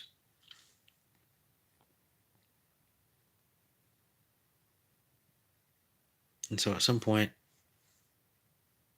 something's going on. Is he here? We're in the middle of something. We may have been shooting another video. Like we might have been shooting. I think we were in the prep. I think we were prepping to leave or go shoot another video. I can't remember which one. Either swinging on by. I'll give away who it was, but we're prepping to go shoot a video, as I recall. And he offers to let me hear a rough. Then I'm like, well, can we do that later because we're in the middle of this? Yeah, okay. And so after we're done, I guess maybe I ask him about it. But I've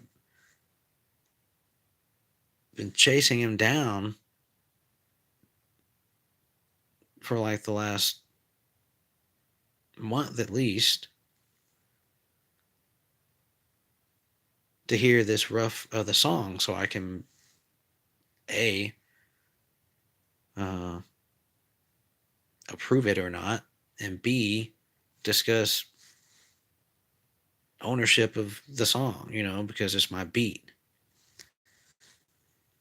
And I feel like he's trying to avoid letting me hear this song to the point where we're on the phone together and he's in a session with another artist at his place. And I'm getting messages from him on this other song that the three of us were working on that I'm like, he wants me to send him this information about this other beat that's mine.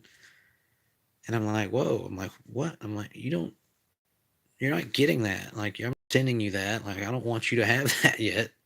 If, like, we're not, the plan was for me and someone else to get on this song and then give this to the next person and then the next person to put their parts in. But I'm like, you're going to be last. So let us do what we're going to do. You don't need that. Well, he wants to record it now. I'm like, well, no. This is my beat. We're recording that here, first of all. So, no. Second of all, what about this other one that's still out in limbo that you're supposed to be letting me hear? I still haven't heard it. I still can't even tell you. We still haven't even gotten into what's going on with that. And he basically tells me the thing is done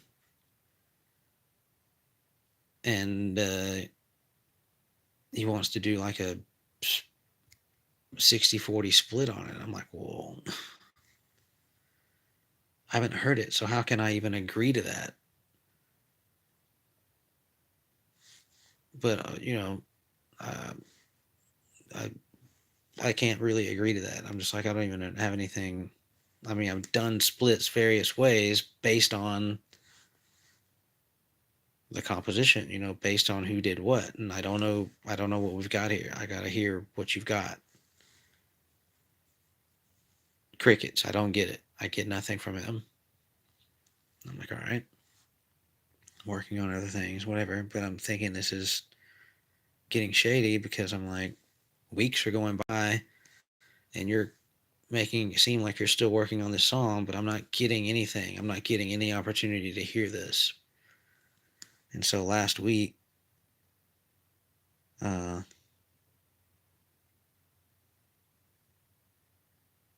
I text him like, "Hey," and this has happened several times over the past month where I'm talking to him in some way like, "I need to hear that. I need to hear that. You're talking about this song as if it's a thing. It's not a thing. That's my beat. I need to hear that." And I get no response. And so finally last week, I'm like, I need to hear that. You need to send me something so I can hear this, whatever, wherever you've got it. I'm thinking he's going to send me like uh, an MP3 file or like a WeTransfer, some kind of link to where I can download the song and listen to it via email. No, he sends me a link of the fucking released song on YouTube Music. And I'm like, what? What? And I think he had mentioned sometime in conversation that he wanted to put it out in October. Maybe even October 1st. He might have even said that. And I'm again telling him, no, and not until I've heard the song, not until we've talked about this. No, no, no. That's not how this works. That's my beat.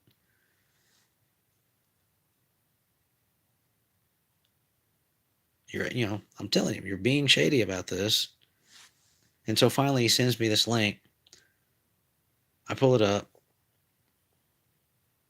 and I don't like the song, first of all.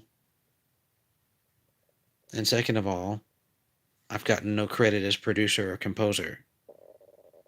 And I'm like, all right, that's fucking stealing. That's theft. That's intellectual property rights theft. My friend, no. You take that shit down. You've crossed the line. Now you fucking disrespected me. You've stolen my shit. And I'm like, that's stupid because you've registered this with the performance rights organization. You've registered this with ASCAP. Like you've already given me you've already acknowledged that this is my composition, but now you've uploaded it and distributed it without giving me rights to the master recording. That is my recording. You did not do that. You did not make that music. You used an MP3 file that I gave you off of my computer to drop that song. Who the fuck does that? And at some point, when we're talking about the rights, the 60-40 split, and he throws me this thing about how because I'm like, well, we're going to do a split like this. This means for the composition and the master. And he's like, well, I'm releasing it through such and such distributor. And because of the status, the type of account I have, I can't put you in as a featured artist. I'm like, I'm not a featured artist. I'm the producer. I'm the composer. There's no account you can have with any distributor that doesn't allow you the ability to give someone production, or does that disallows you the ability to give composition rights. Like, that's basic. Like, any distribution plan requires that you put in the composer. I'm not an artist. I'm not asking you to put your name and my name. I'm just saying I own this composition and I own that master recording. So you must put my name in there with a split so that I can collect the money from every time it's played. Crickets. I get nothing. And now, last week, I find that he's gone ahead and done it. First he's lied that he couldn't put me in as a composer. Well, he says how he couldn't put me as an artist. Well, of course you can't. Okay, but I'm not an artist. I'm the composer. You can put me in as composer. Don't fucking lie. But he did it anyway. So now we're in the midst of this situation where I'm having to make reports to various entities to have the song taken down, which this is still going on. And I don't know what the result of it could be, but I mean, in a worst case scenario, he could be banned from distributing his music and videos, which is the entire reason apparently he moved here from out of state to make music and videos and release them here.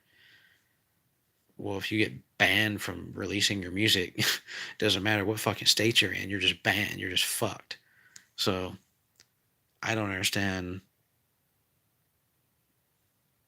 the logic in that.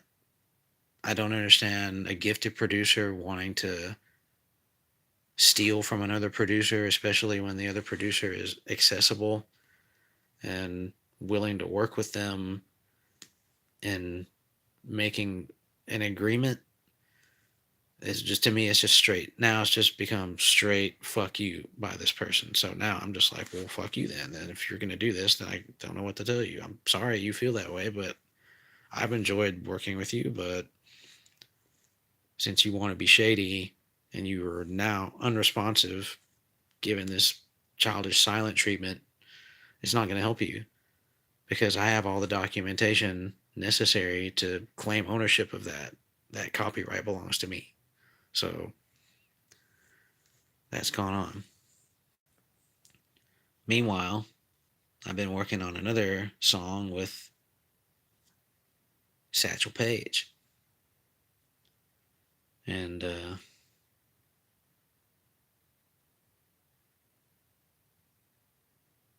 we're working on this song.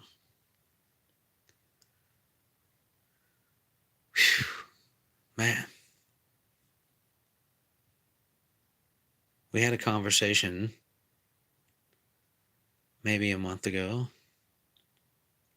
maybe a little more than a month ago, on the phone, where we were talking about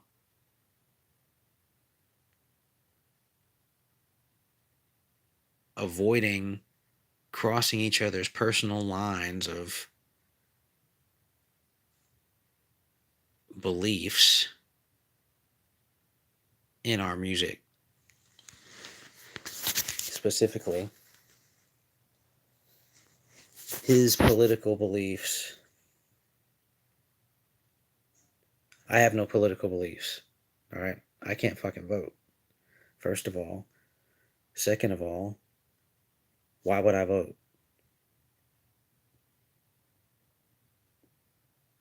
That sounds really bad.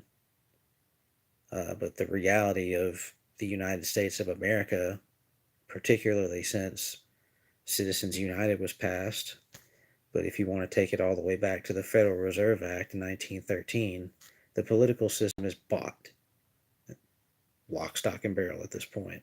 Super PACs exist, which means the election goes to the highest bidder. Period. Period. I don't care which side you're on. I don't care red or blue. I don't care who your candidate is. I don't give a fuck.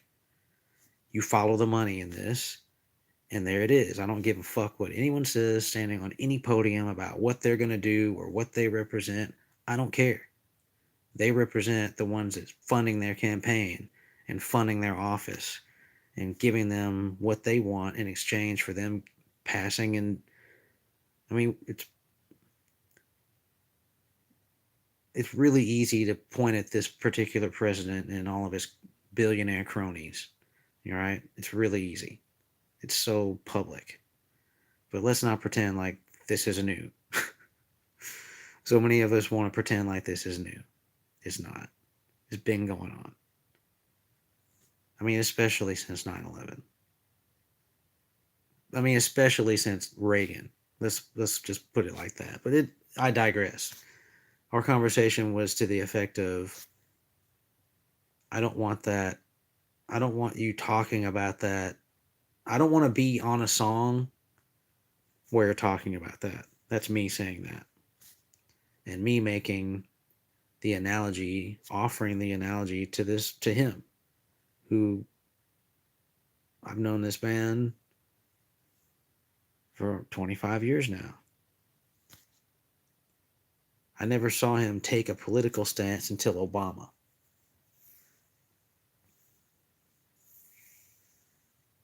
The first black president, all that. He jumped on that. I was like, why? You know better than this. You know this shit's bought. We went through that then. That was part of the falling out in 2012. But that was a thing. But I gotta plug this thing in.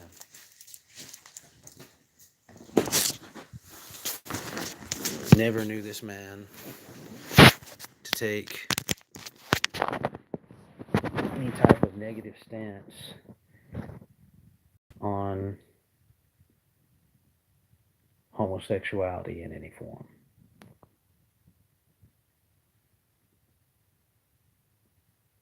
Anyone that's been listening to his music, certain songs, you know, it's not for me to say. It's there. It's right here on this channel for you to find. And it won't be for much longer.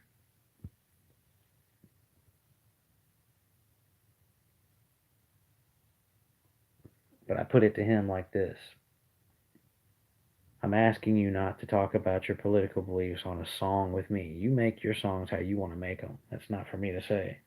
But if we're getting on a song, I'm just asking you not to do that. Because I don't buy it. I don't have anything against this president or this guy that was shot or any more than I have against the previous president or the other candidate. I don't care. To me, it's not to me, they're bought. I mean, they're fucking funded. So I don't want I don't want to be involved in that kind of talk because it's false as far as I'm concerned, and I'm going to talk real shit. I'm going to spit real shit. And I'm just saying, how would you like it if you sent me a beat and I sent you a verse waving a rainbow flag and talking pro gay, pro trans? How would you take that? He said his exact words were something like this: I would never fucking speak to you again. We'd be done. And I'm like, okay, that's good to know, first of all. But second of all, now we understand each other. We're not going to cross those lines. And that was the end of the conversation. Meanwhile, we're working on this song. The song is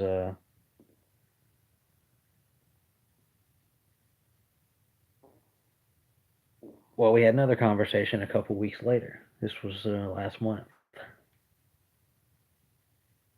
We're talking late at night. We both got two verses on this song. The song's already like 3.5 minutes long, basically. I don't know. It's a done song as far as I'm concerned. But at some point, I've been sitting on this beat for I think I made this beat with the help of my cousin.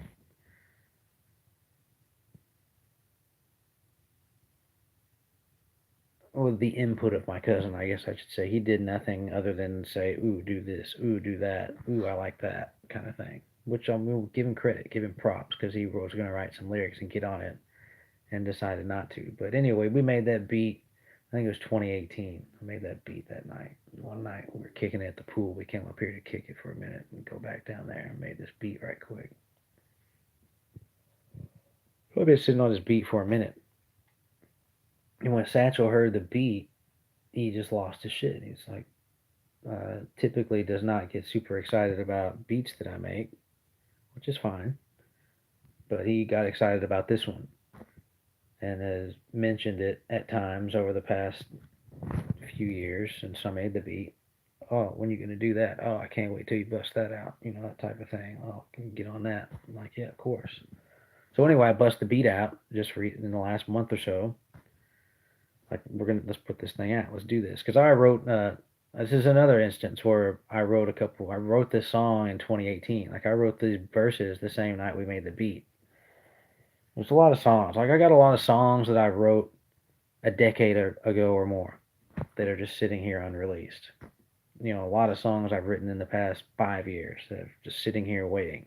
You know, some of them finished, some of them not recorded, just various stages. But this anyway, we got this. I got these two verses, recorded them. They're on there.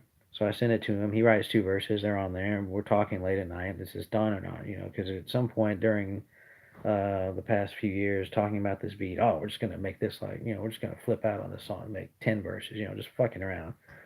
Just put as many verses on there because we want because we like this beat so much. Just gonna flow, flow, flow. I'm like, all right, whatever. So anyway, we're talking about this. We got 4 verses on there. It's like 3.5 minutes long. It's pretty much a done song. He drinks. Oh, you know, it's not an issue. There's nothing wrong with drinking. If you want to drink, it's legal. He's drinking.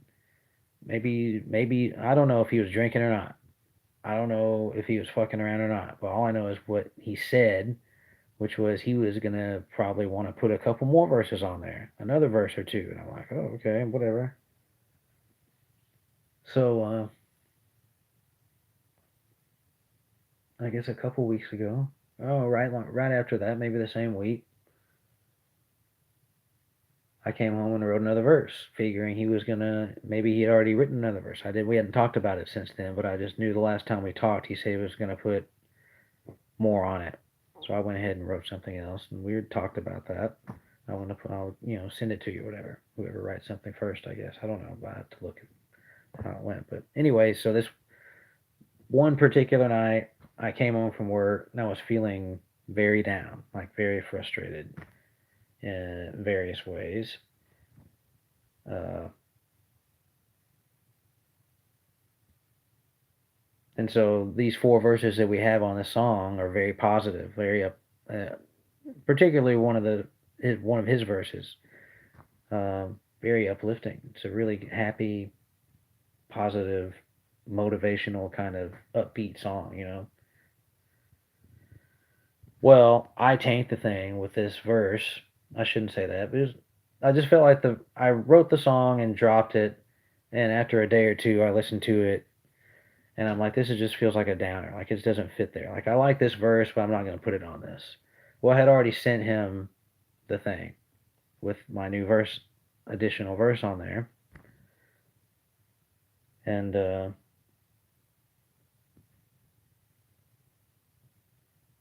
I think he sent me another version with an additional verse from him somewhere between the time where I sent him the latest version with this verse I'm talking about that I was going to remove, and I decided I was going to remove it. He sent me his response to that, like his additional verse. And I didn't listen to it. I was doing something, I don't remember what I was going through, but I had not sat down and listened to what he sent me. So by the time I sat, at any rate, by the time I sat down to listen to what he had sent me, and to go with, in addition to what we had there, so in other words, 3 verses apiece, his third verse, I had already decided I was going to pull my third verse and put something else there, write another verse. And I think I had already written that verse actually and recorded it, but not sent it to him yet. So anyway, I think that's what it was. So I sit down to listen to what he sent me, to download what he sent me and put it on with the new third verse that I had written. That's what it was. So I pull this thing up, and it's just very political. And not only is it very political, there's several times in the verse where he says we. He uses the pronoun we. And as knowing him as I do, and the way that he's verbalizing, it sounds like basically a far right rally cry when he says we. Like, he's not talking about me specifically necessarily, I don't think, but he's talking about everyone that believes like him. But I'm listening to it from the perspective of people that don't know me. You know, that would just assume when he says we, he's talking about Paige and Powers. He's just talking about us because it's us on the song. And this is going to be the last verse on the song, apparently. We're going out with this verse. And it felt like he wrote that in response to my third verse that I felt was negative and was going and had then at that point replaced that he had not heard. And so I call him up like, hey, look, my bad that I sent you that verse. You know, I'm pulling that verse. I've replaced it with another verse. You know, I felt like that was a negative verse. And so it seems like you've written something in response to that because it just feels like the vibe of this song drops with these third verses. So I'm like, we either need to pull these verses all together and just leave the first four, or I'm just like, and I never remember doing this.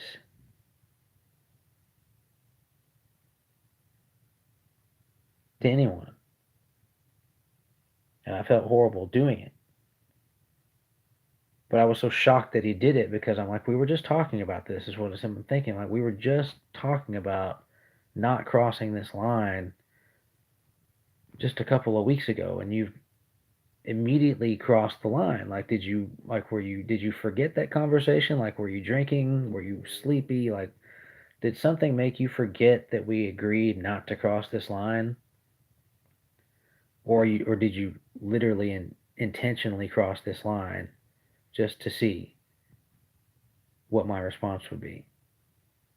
This is what I'm thinking. I'm not saying this to him, but maybe I should have said it.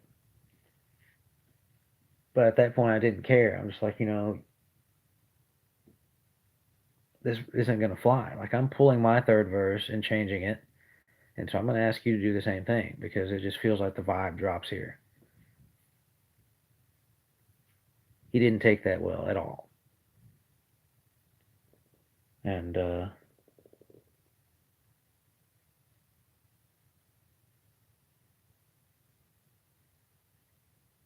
he basically said, well, okay, if you're going to ask me to do that. And this conversation took place over the course of several days, a day or two, three. And basically it ends with, okay, I'll pull that verse, but I'm going to pull the other three verses too and send because I was, first of all, he's like, oh, I don't see anything wrong with this verse. I think it's a good vibe. And I'm like, well, I don't. First of all, and second of all, this is my beat. If you really want me to pull that rabbit out of the hat, I'm going to pull it. I am going to pull it and say this is my beat, and you're not putting that verse on my beat. I'm sorry. Especially while you're saying we, as if I'm included in all that you're saying, and I'm not. I'm absolutely not. Nothing against this person, nothing against that person, nothing against them. But I'm not a part of that shit. So if you would have said something about the other person or the other side, I would have feel the same fucking way. And we've been all the way down that road and back for the last 15 years now. You know I'm not down with that shit. I don't give a fuck who it is. I don't give a goddamn what side of the aisle they're on. No. No. And there's one time, actually, and I pointed this out to him during the election last year, where he wanted to make a fuck Biden song. And he asked me to get on it. And I'm like, why would you even ask me to get on that? You know I'm not down with this shit. Nothing against, I got nothing against him any more than I do against the other side. So I'm gonna write. If you ask me to get on this, I'm gonna write some real shit. How I feel about it, and you can do what you want to do with it. But if you try to put me on this track, I'm gonna spit some real shit that I feel. I'm not gonna go along with what you. I'm not gonna adhere to what you're saying here. I'm gonna spit my perspective on this whole scenario, which I did, and I even went so far to write two different verses because after I finished the first one that I wrote, I knew he wasn't gonna put that shit on there.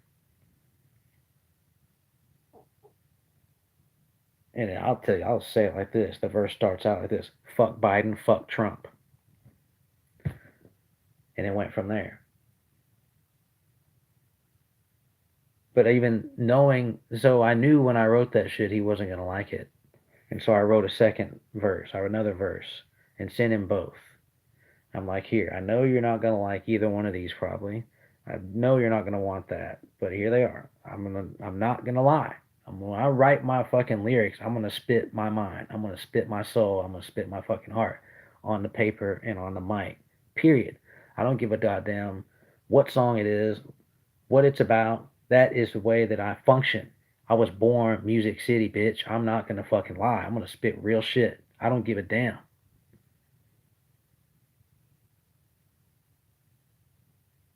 And so that's the way that went. And so I'm just like, I gave you that respect then, and now you're violating me on my own fucking beat. And that, mind you, that fuck Biden shit he wanted to make, and I guess he put it out. I can't remember how that went. It wasn't even on his beat. It was on fucking. He somehow got the a beat off Mister Don't Play, a Project Pat beat, DJ Paul and Juicy J beat. Uh, but I'm just like, this is just you've crossed the line here. And so I'm going to ask you to remove that verse, rewrite something else. And it ends with him saying, well, if you want me to pull that, I will, but I'm pulling all three verses. I'll just write three new verses. And,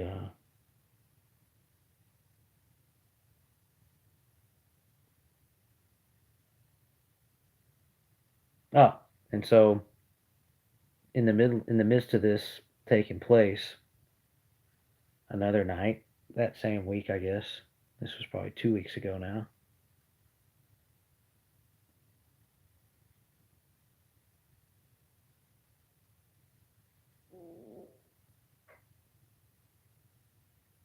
again, he knows my stance politically. I have no political stance.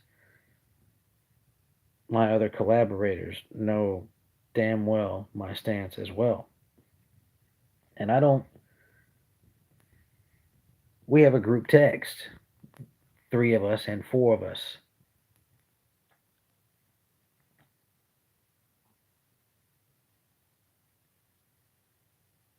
And on rare occasions, I can't think of another occasion, but I feel like maybe I had done this one other time, maybe two other times. I don't know.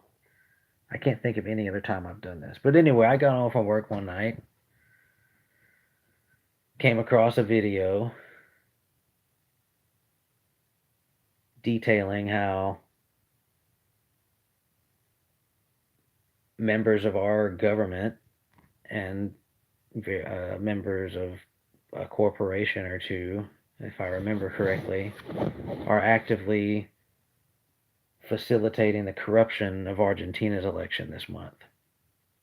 Argentina, who is well known to have been infiltrated by Nazis in the 40s, maybe the 30s. They were infiltrated. It's a matter of this is a matter of historical facts. I mean, we've even got people claiming to be eyewitnesses that they saw Hitler getting off a plane there after the war was over on his way to Antarctica. If you want to go down that rabbit hole, go for it. Anyway, so I saw this thing. It was a thing. It was just a moment This is me right after work. I haven't even taken a shower yet, sitting down at the dinner table to eat. And normally I would not pick up my phone and look at YouTube videos in that sense. I wouldn't even normally do that. Normally I would get home, take a shower, get cleaned up, relax for a minute, then eat and like watch a movie or something. I don't know. Watch something educational. But for some, I was so hungry that night. Maybe it was really busy too. I think it was super busy. So I literally did not have a chance to eat. I was so hungry. So I come home, probably picked up my phone to text some kind of song update with the four of them, three of them, in some kind of way, some collaborative update. See what's going on with some song or video. I could look on here, it's still on here, but I'm not gonna do it. But anyway, I came across this video and I just had this moment where I'm like, oh well, look, we've got Nazi infiltration going on in Argentina again because these people that are attempting to corrupt the election down there, well, they have clear Nazi ties. It's not up for debate. You know, these people's parents moved them to such and such country in Africa to support apartheid. You know, they came up in Nazi schools. You know, there's no debating these facts. Nazis still exist on planet Earth, plain as day. So why are we? There's no. Anyway, so I just sent a link to this video, like basically saying that. Look at this shit, y'all. I mean, putting my hands up, incredulous. Like, look at this. This is pathetic. Like, this was not an anti-Trump video or an anti-Trump text. This was not anything political. I was just like, and I said as much. Like, this is not a political thing. This was just anyway. I send it to the three of them, and immediately get this response in here from Satchel to the group. Spare us your political rhetoric, because I had mentioned I didn't want his political rhetoric in this verse on this beat on this song that we're working on. And so now he throws it in my face in front of our other two collaborators who have no idea, mind you, that we've had this conversation about political rhetoric, as it were, or even that I've asked him to remove this verse from this song. They don't know anything about that shit. They haven't heard that shit. They have no clue.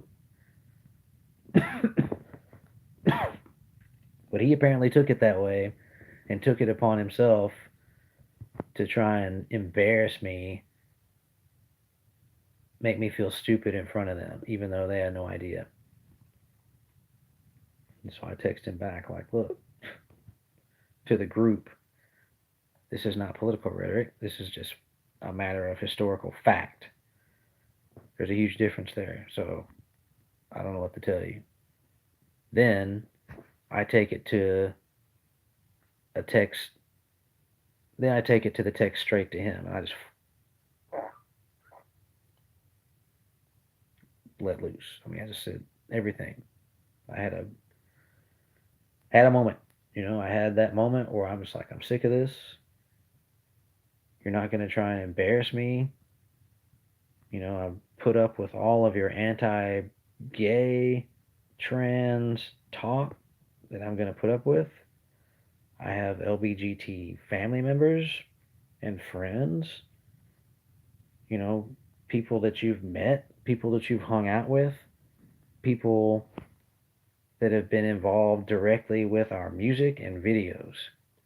And maybe you knew that, maybe you didn't when you're smoking and drinking with them, when they've been in your home, when they've been actively making videos for us, when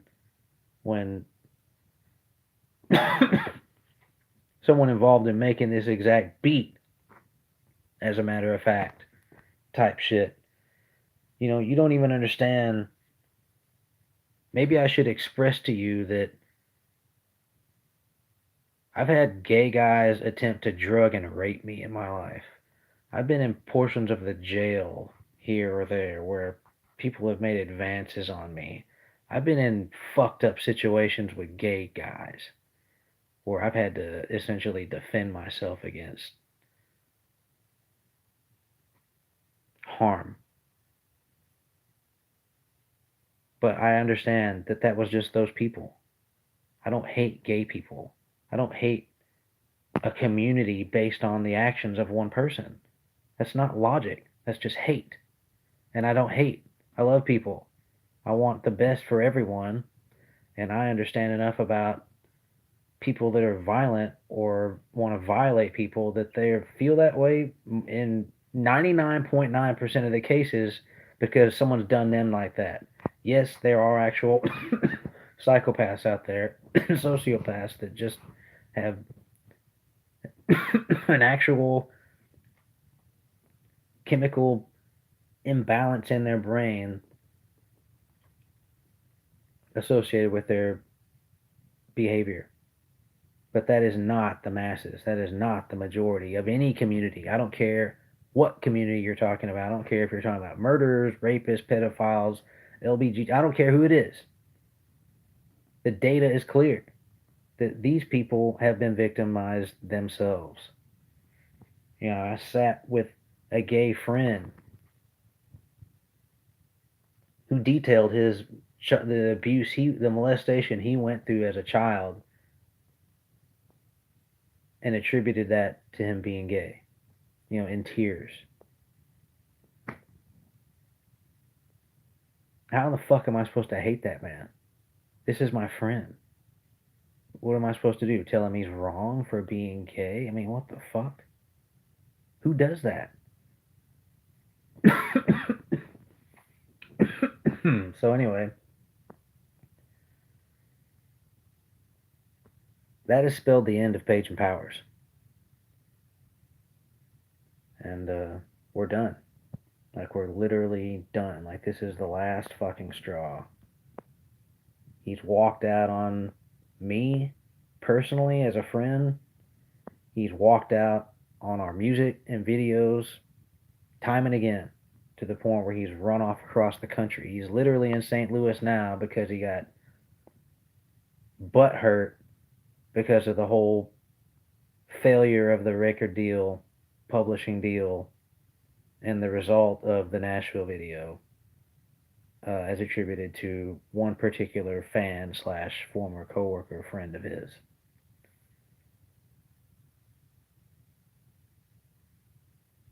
And he says he's done, and I'm telling y'all right now, I'm fucking done. I'm not going to tolerate any kind of hatred towards anyone from anyone. I'm not gay. I'm not LBGT. But I'm not going to work with someone who openly chastises and hates all of them as if they're collectively conspiring on some radical left agenda to, you know, convince children to have sex changes or whatever. I don't buy that. Does that exist? I'm absolutely certain it must, but it's not all of them. That's ridiculous. I mean, there's nothing logical about that in any way whatsoever. So, I'm sorry. You've crossed the line. You want to believe that way, you want to think, feel that way. I can't tell you what to do, and I won't even try. But if you want to get on my beat talking about we, that's a fucking rap. Because I'm not getting in the middle of that with you. I'm not gonna stand by you on that shit. And so, you want to go wave your flag against people. You want to go stand on some pedestal and try and throw me under the bus for my background and say I'm this and that. You go right a fucking head. I don't have a problem telling anyone I'm attracted to women, and that's just me. If someone else is attracted to something else, that's just them.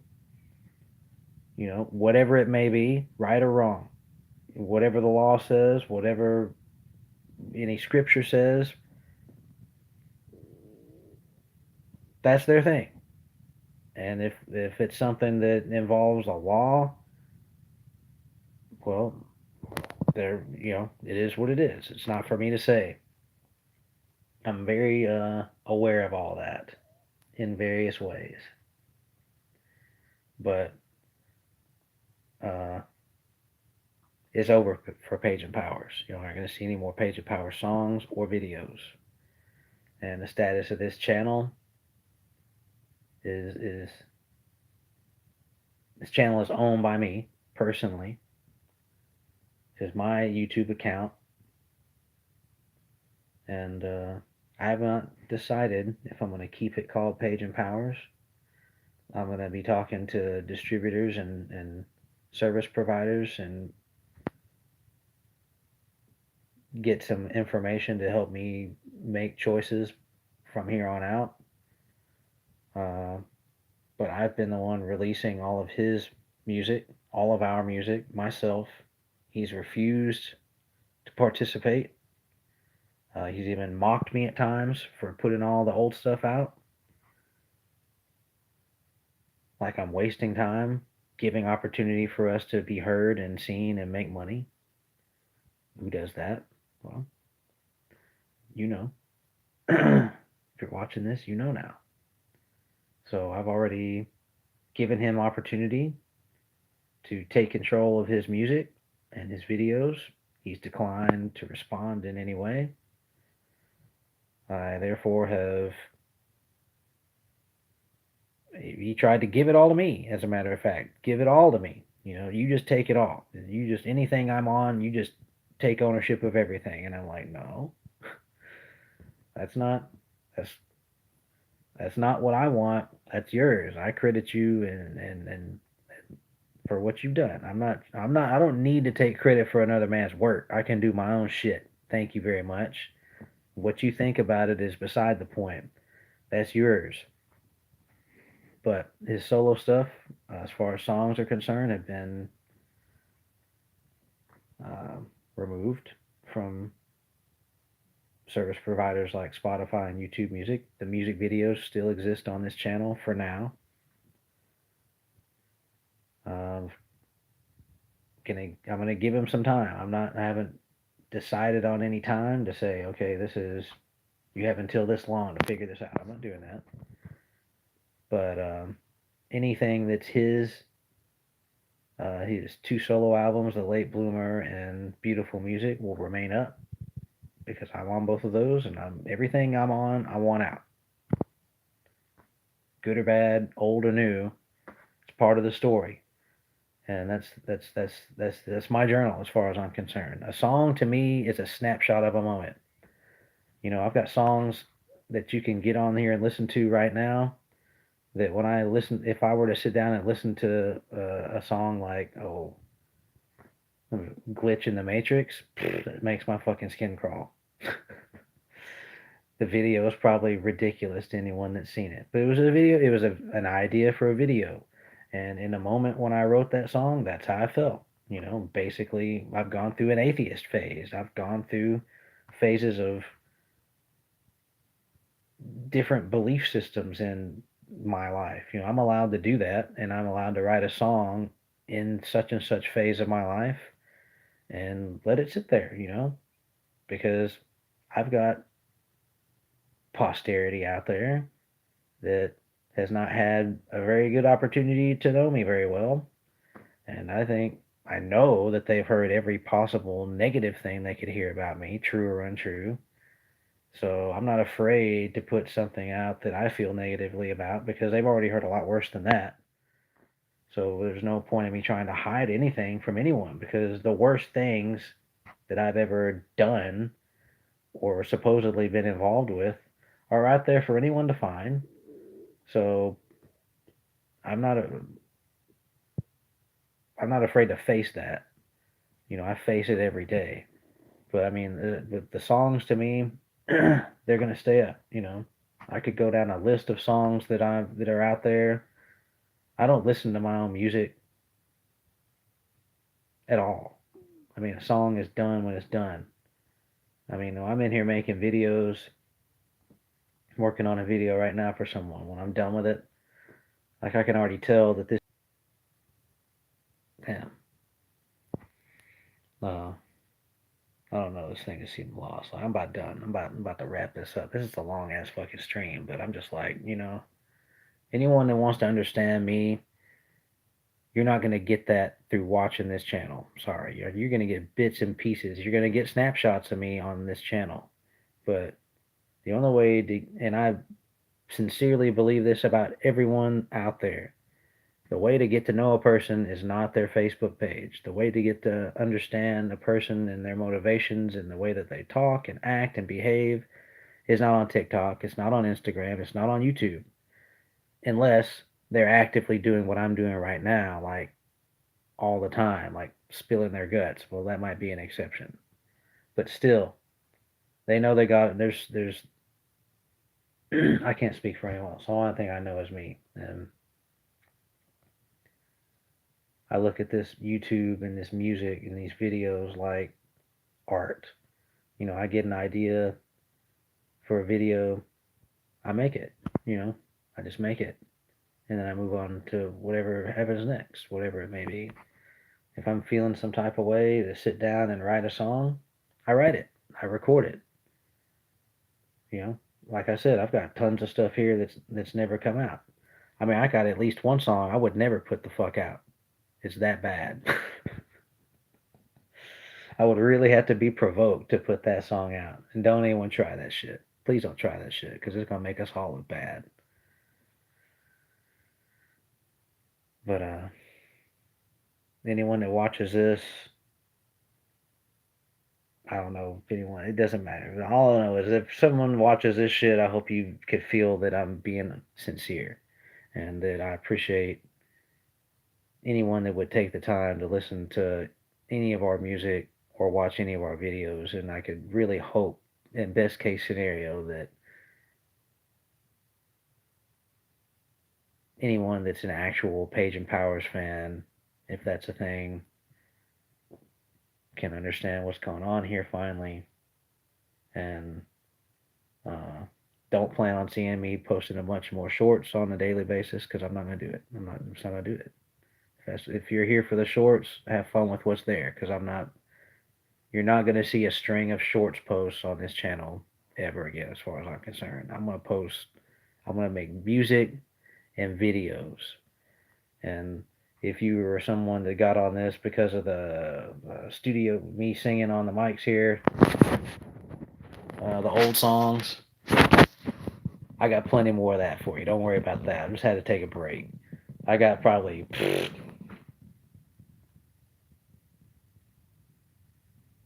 at least 30 more of those just sitting here waiting for me to upload them. And probably God knows how many more songs I could record. Those are just the old songs. Like I haven't gotten even into artists, that I grew up with, like Richard Marx and Elton John and the Eagles and all that. I can sing all those songs, but we'll get into that at some point. But I stopped doing that, but you know what? I got to stop doing so much time on this and shorts and focus on getting all these old songs of mine out and videos that I want to put out. And so I'm just like, this is real to me. And I'm just like, I want to put these shits out. So I got a couple, the song that's been the part of the song that's been the blow up between Page and Powers. I'm putting that out as a solo joint. I finished that today. Actually, I finished that song today. I'm pretty sure it's done. I got to listen to it in the truck, but I'm pretty sure that's done. I'll put that out next month. We'll shoot a video for that. I got a couple love songs I've been sitting on for one of them shits. I've been sitting on that for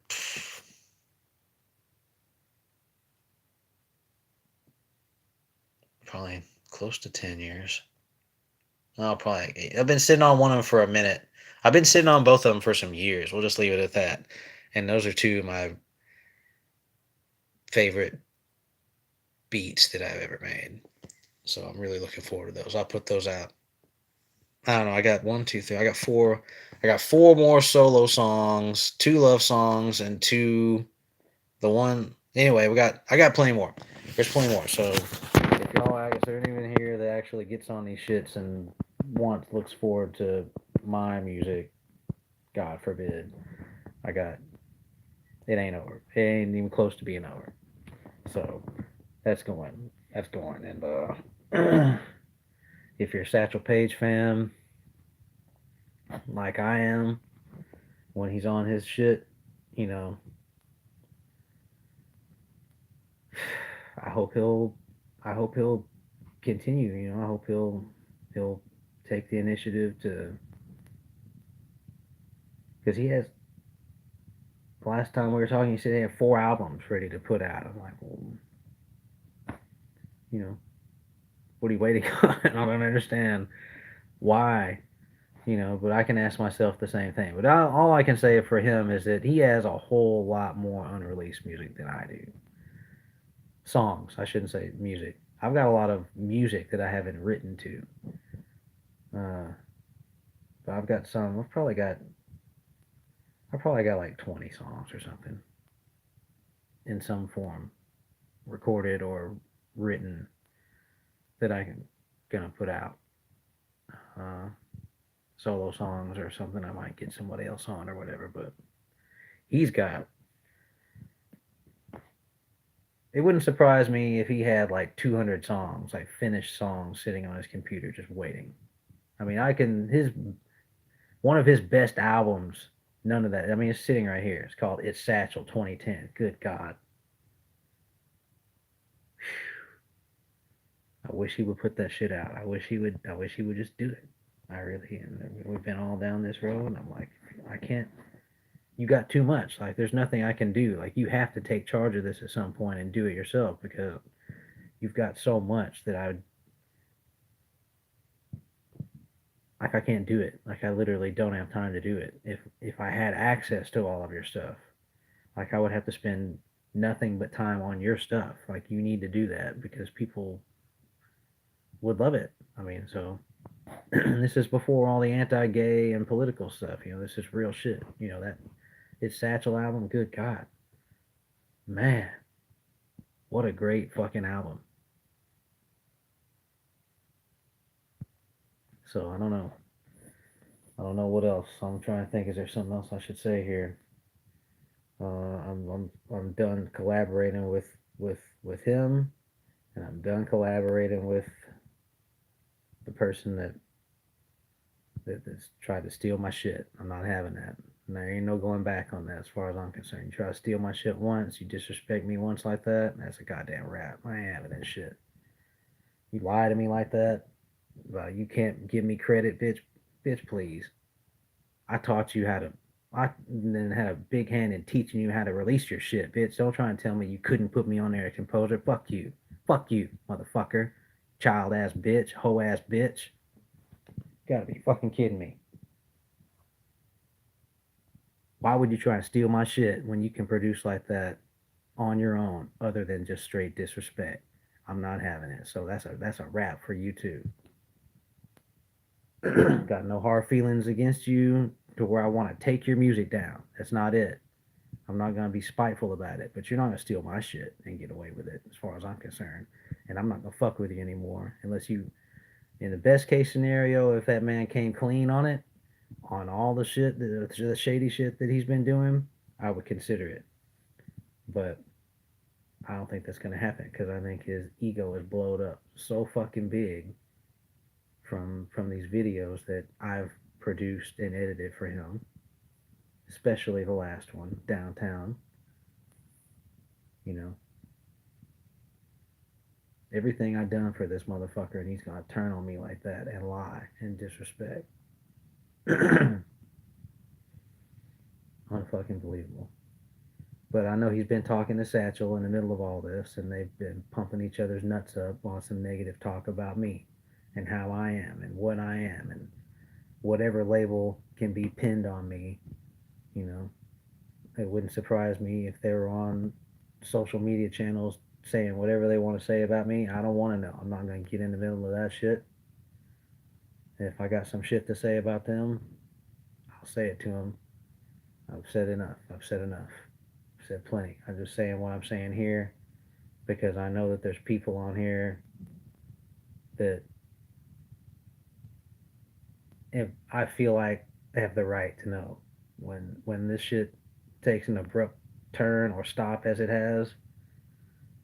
I've been thinking for the last couple months, I need to get on here and explain what's going on this channel. Why is this and that stopped? And so here you go. And I'm just letting y'all know it's changing in a way, but uh,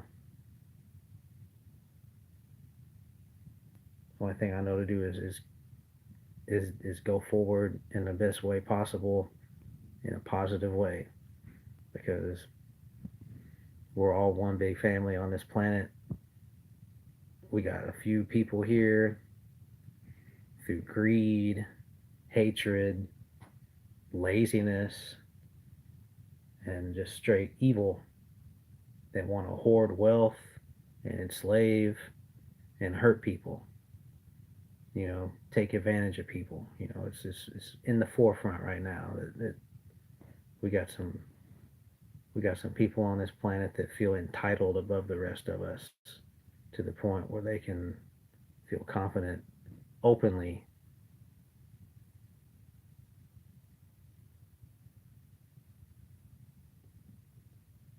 taking taking from the least amongst us, you know, for their own benefit, while while doing their best to redirect attention away from themselves in the process. And I'm just like, I'm sorry y'all feel that way, but I'm not gonna sit around on my ass and just watch. I'm gonna say something. I'm gonna do what I can do.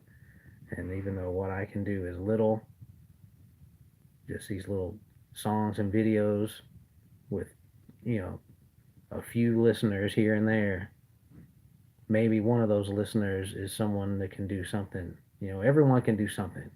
It's just like, are you going to do it or not? And I don't do anything because I want to be in the limelight or because I want attention or because I want to get rich or I want to be a star. I don't care about that. I just want to see people have opportunity to be happy and experience love, understanding. We could all learn to be honest with ourselves to the point where we're confident being honest with each other,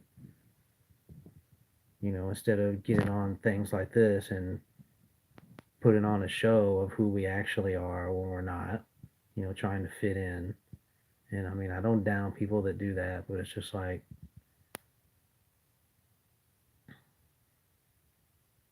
hopefully a lot of people, hopefully as many people, hopefully people will take the opportunity to grow. I mean, it's part of the journey. We're all going to go through our own phases. And the more that we can be open and honest and understand each other,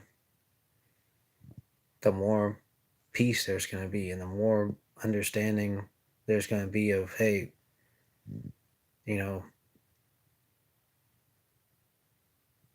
we got a responsibility to ourselves, to each other, and to this planet to, like, if you believe what you want to believe. If this is the only home that you think we've got, the only opportunity we got in this universe for a home as a human family, then we should treat it that way. We should treat it like this is all we got, instead of trashing a place and fighting amongst each other and fucking shit up. We should learn to listen to each other, and we should learn to get along. We should learn to respect each other's perspective to the point where we can agree on some basic things, like we shouldn't let people suffer.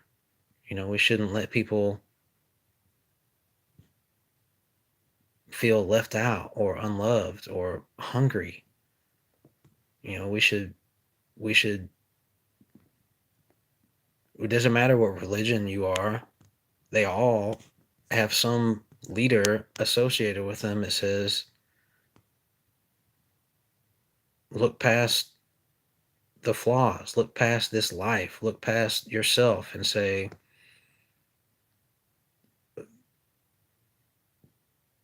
that you can find some space in your heart for some understanding and some love and some mutual respect. to the point where we can achieve some actual goals instead of quibbling over what really amounts to petty shit. And in the meantime, harming the other beings on this planet, It's debatable whether or not humans are the most intelligent beings on this planet. We can put up a good argument that species like whales and dolphins, for instance, that could be more intelligent and aware than we are of the state of this planet, of what's gone on over a period of millennia on this planet at the very least. Meanwhile, we can clearly see through every piece of history that we can find on every continent, in every religion, in every ancient culture, that some people, for at least the last 6,000 years, and you want to call them whatever you want to call them, people, aliens, demons, sky gods, you can take it doesn't matter who you're talking about, what you want to label them. There's been some people here always trying to control shit, always trying to keep most people down and take advantage of them. And I'm just like, what's it take for us to look at these things written in fucking stone? This must have been important. Yeah, we got a Bible, yeah, we got books, but someone, not because of a lack of ingenuity or technology, took the time to build these buildings with stone, aligned with stars and planets in really advanced ways that in many cases modern technology can't duplicate. So someone has been really aware here that there's been a problem. Someone's trying to help us understand something. It's great to learn about it on TikTok and YouTube, but at some point you got to let the rubber meet the road and actually do something. And whatever it is you can do, don't let anyone make you believe that it doesn't matter. It matters. Every single person, whatever you do, matters. Every good, positive interaction you have matters. It doesn't matter if you don't have to write a song or make a beat or a video. You can say a kind word. You can open a door. You can give in some way as a person, as a being, compassion.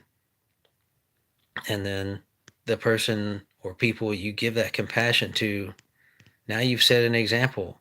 Now you've shown them that you care. And a lot of times I walk around feeling like no one gives a fuck about me. Everyone feels that way at some time. I don't have a problem saying that. I struggle on a daily basis. And it makes my day when anyone takes a moment just to say hi.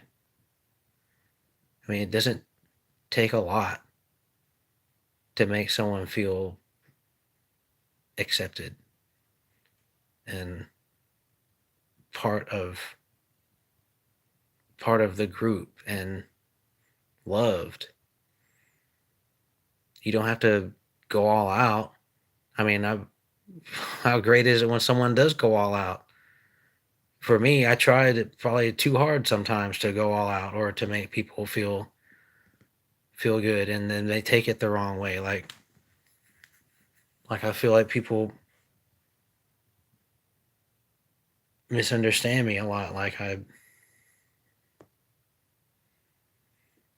if I'm nice to someone, maybe they take it too far. Like, I don't know, but the only thing I know is I'm gonna continue to always try and have positive interactions. And if I get an opportunity to interact with someone in a positive way, I always want to try and take it. And I know that some people take it the wrong way, or it sucks when people think you're trying to manipulate them or be deviant in some way because you're nice to them. I don't want anything in return. You don't have to get in bed with me. You don't have to You don't have to give me money. You don't have to, I'm not asking you for anything. The only thing I'm hoping, not even expecting or asking for, I just hope that anytime I have a positive interaction with someone, that they'll have a positive interaction with someone else. And that maybe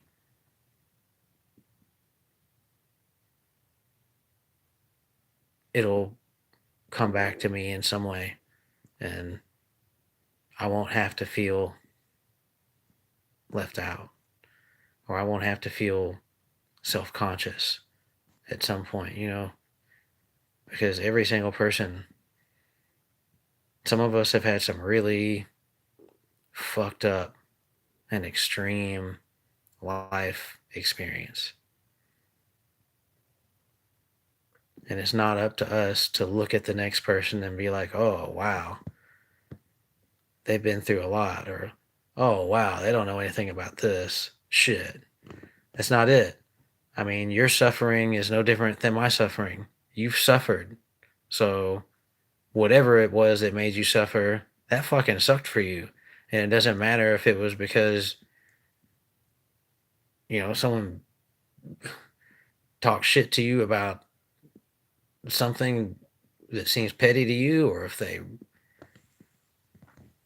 abused you as a child, or you got abducted by aliens and abused by them. I mean, what the fuck? It doesn't matter. You suffered, and that's the suffering, so it's valid. There's no pissing contest when it comes to feeling bad. I mean, you feel bad, you feel bad, but it's the same thing when you feel good.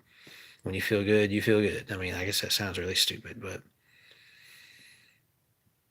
that's the basis I operate on, because it's the only thing I can find to really keep me going in the hard times, is just the hope that somehow, if I keep going on wanting the positive and doing my best to show the positive, and especially reflect it back when someone shows it to me, that they won't take it the wrong way, first of all, but they'll pass it on and not second guess. We gotta learn to trust each other. I have such a hard time trusting people. God damn. That's how this started tonight. I was gonna make a video about how fucked up and distorted my perceptions of women are, because they are. Like, I swear to God, I've got this distortion that women are like out to get me or out to manipulate me, and some of them fucking are. There ain't no doubt about that shit. It's happened too many times for me to deny that, but I mean, it can't be the majority. That's not logical. But here I am. That's another. I'll make another video. Maybe I won't put that on this channel, but I am gonna do that. I guess I'm done for the night. I'm losing my voice now. So, anyone that watches this, I hope you understand something better than you did before, and I just hope the best for all of y'all and anyone out there, and we just gotta keep going. Just gotta keep on going, because what else is there? You want to take the long sleep? There ain't no long sleep. There ain't no death. Death is false. There's no fall. There's no fucking death. This body is like a piece of clothing. You're gonna shed it. It is what it is. But you're gonna shed many of these things, and to walk around fearful of being injured or death, and you're only halfway living. These incarnative experiences are made for evolution. They're made for gaining capacity to give and receive love and light. And ultimately, I guess, understanding and oneness with not just each other, but the whole of creation, as it were, whatever that mysterious thing might be. So that's all I got. This is long enough. Peace.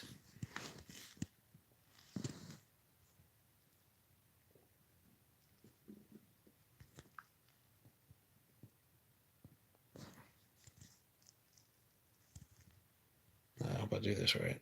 Fuck.